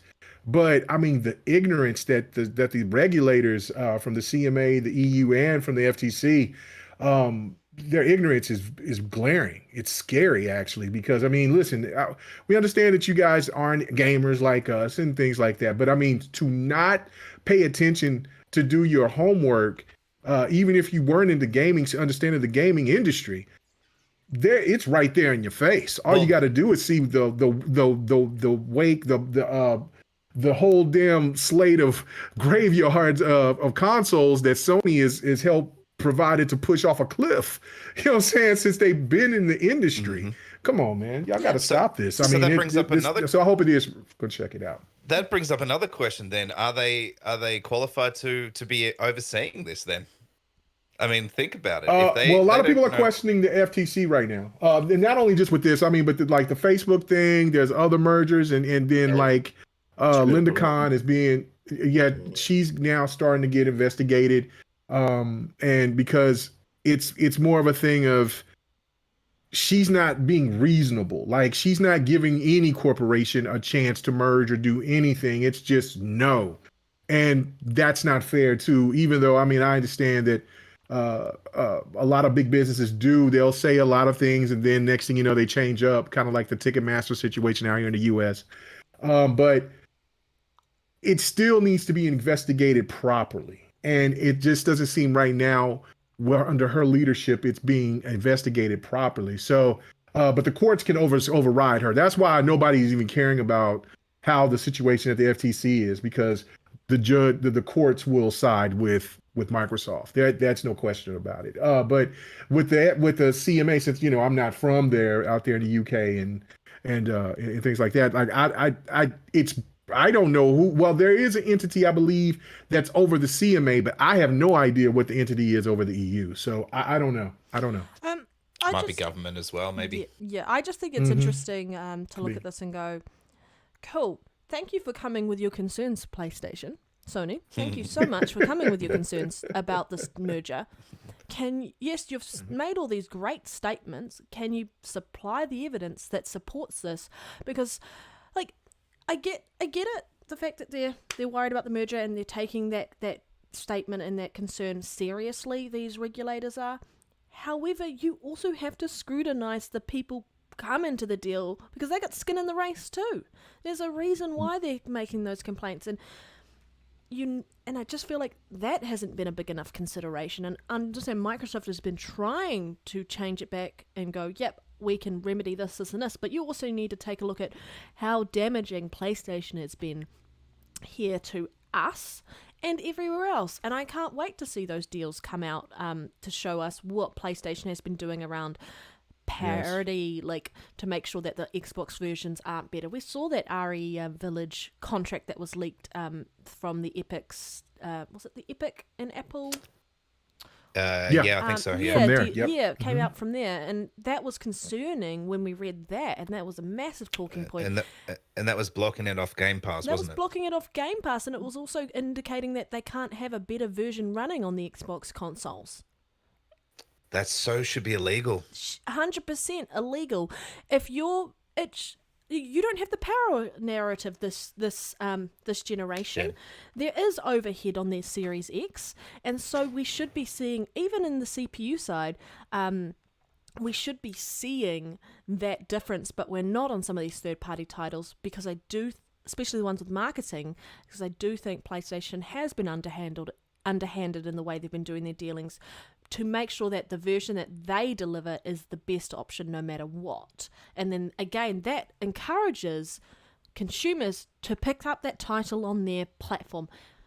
If we were doing like for like and we actually saw developers who weren't contracted into doing that and they had the resources and time, we should be seeing the Xbox edging out ahead in performance.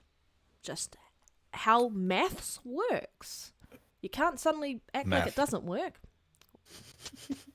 Math. It's math. You can't say math. Math in the States, maths everywhere else. It's math, but anyway. It's maths here. Because it's called mathematics. Mathematics. But anyway. But I say maths. In New Zealand, we say maths. Yeah. You can say either. If you're talking about, you can say either, if you're but saying, math let's is always talk a word, about though. the It's not a math on this, then that's fine. But like, that's what I said. This is the math. Yeah. Anyway.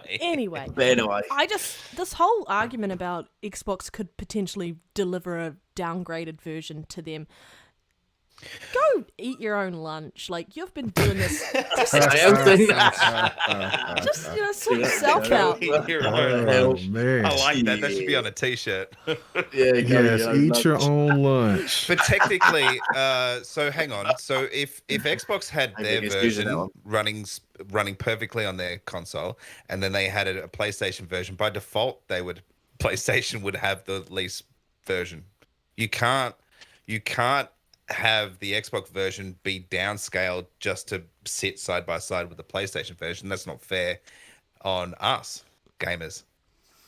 That's also that could be that's probably another thing that Sony is going to complain about. That'll be the next factor. It is very weird to me overall. Sorry, I'm just going to cut you off real quick and just say, but then how does that then fold out into PC? Yeah. Right? Because PC is its own entity, right? Yeah, but I get what you're saying. Yeah. I mean, what does it say about the devs and the integrity of the devs? Most of them want to deliver the best version they can for the systems that the game releases on. So they're going to try and give you the best version for PC, the best version for Xbox, the best version for Nintendo, and the best version that they can deliver on PlayStation.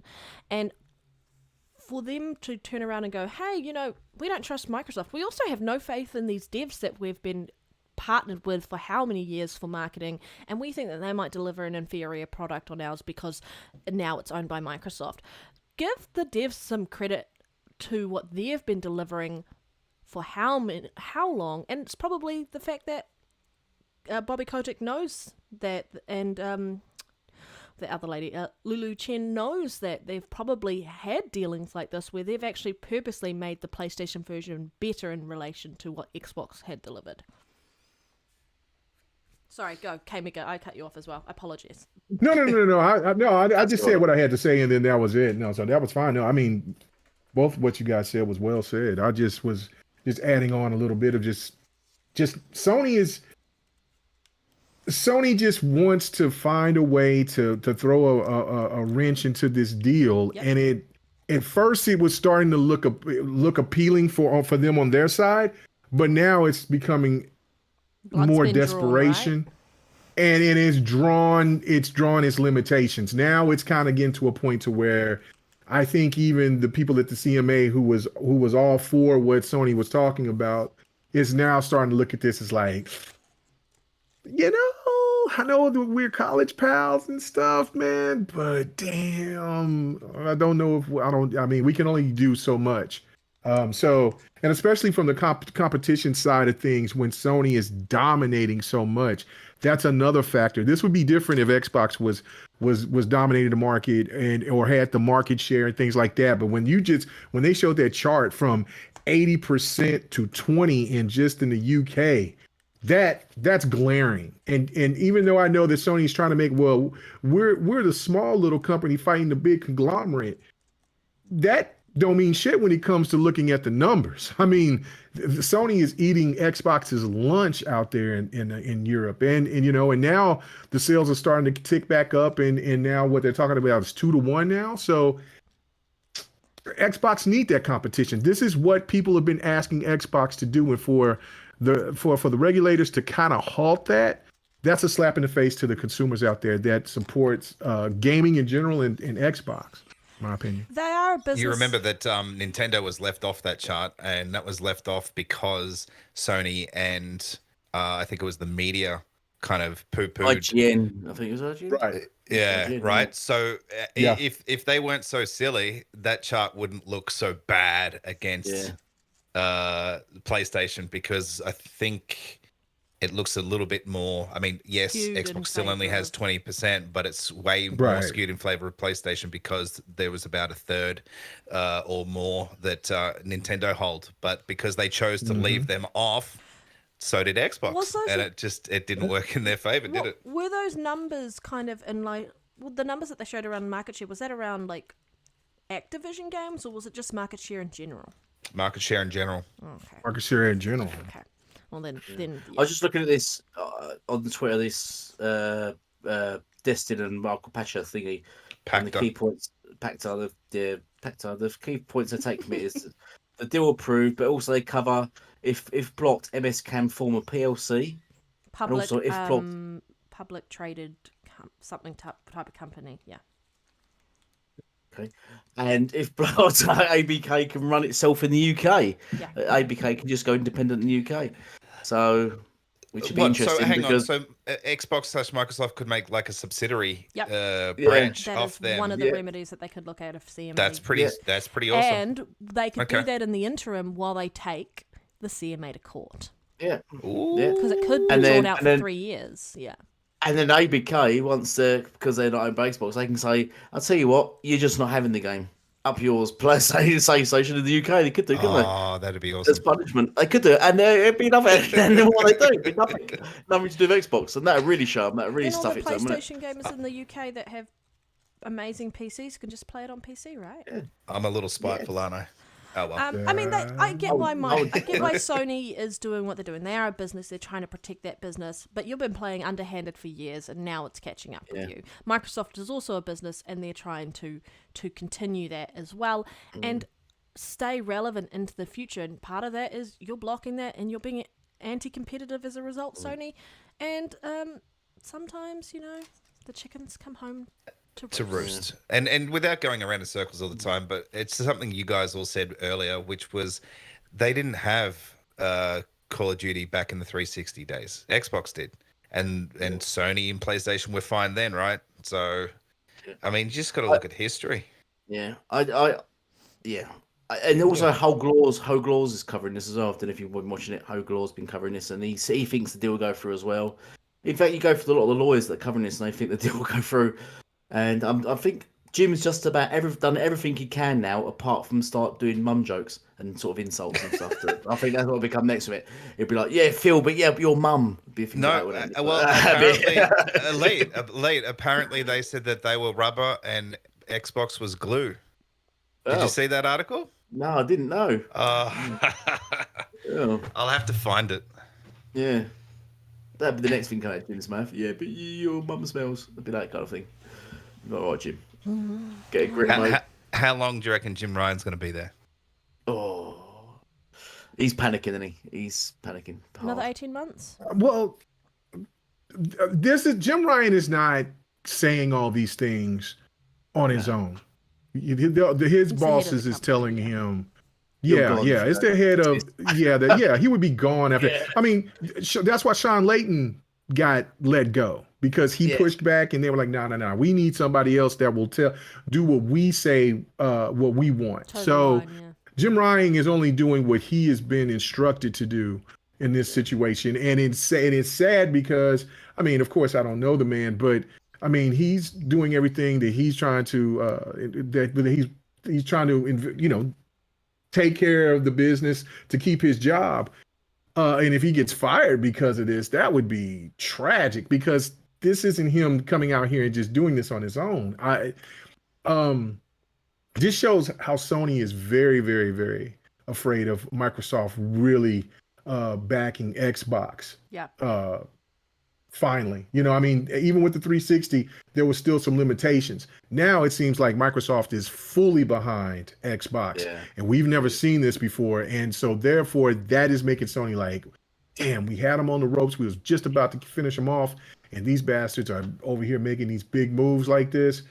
We gotta shut them down. Yeah. Considering Sony's been in behind PlayStation for how many years, supporting them because they're such a big money maker, and now PlayStation is like $5 billion for acquisitions available to them if they wanted to do that. Whereas Microsoft is like, oh yeah, we'll just open our wallets, $70 billion done, and they shouldn't have really pushed it so much and cornered Microsoft or Xbox into a point where they had no choice but to kind of go all in, including all in with all of Microsoft behind them. Because as a result, you kind of have done this to yourself. If you hadn't had done this, we probably wouldn't be talking about an ABK deal with Xbox at all. This wouldn't be a conversation point. But interesting. The whole thing's well, I mean, I said this last week, I think Satya Nadella said himself that Xbox was a pillar of the Microsoft business. Now, back in 2021. So they've realised gaming, the software's slowing down, and gaming's the leading market at the moment. Yep. And just on that as well is that then they restructured everything and became what's his name? Phil Spencer became the head of Microsoft Gaming. And then Xbox is underneath that. So they play chess, not checkers. They playing in advance. They know what they're doing. Even their fan base couldn't keep their mouths shut long enough to go, we want Xbox to compete. Xbox is now competing. Oh, we don't want you to compete that hard. Could you compete a little less? It's like, well, you either want competition or you don't. Yeah. Big bank, little bank. Yeah, exactly. Big you bank, want competition or you don't. And that's what I liked about Satya Nadella last year, going, where you want us to compete, we're going to compete. Let us compete. Let us compete. Let us do it. And I think it's important. Yeah. He should have started his speech. He should have started his speech with though, "Bitch, please." Well, I think at the end of the day, what, the song or just saying that? It's going to force Sony's hand to actually offer their consumers better options. They're going to have to become more consumer friendly as a result of this, because they're going to actually have to learn to compete themselves in a way that they haven't had to compete before, because they haven't had someone who could outbid them. And Xbox is gonna have to keep their nose clean too. 100%. Yeah. Very definitely clean. Need to. Yes. I just can't wait for him to bring up these new Activision IPs, COD spin-off games, which are exclusive for Xbox. So I'm waiting for. In time. You can have COD, but we got all these fucking games coming out. Like, you know, all these other franchises they're gonna get, like Spyro and where the moment, what's it called? What's the old PlayStation mascot? Crash Bandicoot. Oh, Crash. Yeah, the moment that drops exclusive to Xbox, that will be just the nail in the coffin, won't it? I'm all for allowing existing games on multi-platforms, but if they make new ones, I hope that'll they're be exclusive. that will count as a new game. I won't also think it depends on what type of game as Sony gave up on to it, so- whether or not they make the consideration to make it multi-platform. Yeah, so if it's like a single player game, I think definitely exclusive, but anything where you've got multiplayer aspects to it, you're going to see it being a cross-platform title. And that makes perfect sense. 100%. There's no point in having a multiplayer game that's stuck on one ecosystem. I know that there's PC and mobile and that as well, but you're better off having it everywhere. Yeah. For sure. All right. I think we're done here, ladies and gentlemen. We are. Yeah, I think Yeah, we are. Yeah, we are. We are. Anything else further you want to add, K-Mega, before we head out? No, no. I said what I had to say on everything, man. Okay, Elite, you can do our outros. Okay. Thank you all for joining us. Thank you for the fantastic guests, K-Mega. I think he's fantastic. I think he's got a lovely voice. Yeah. I don't mean that in the sort of a Now you just made very it manly. weird. I mean that in a manly way. Now you just made it weird. Yeah, he always makes it weird. I mean that in like a Chris Pratt sort of Chris Hemsworth sort of way. You're not making it any Very better. manly, like Elite. myself. You're not making it any better. Dig up, stupid. No, it's great having. Okay. It's great having him on board. Stop it. Yeah, Stop it. bloody oath.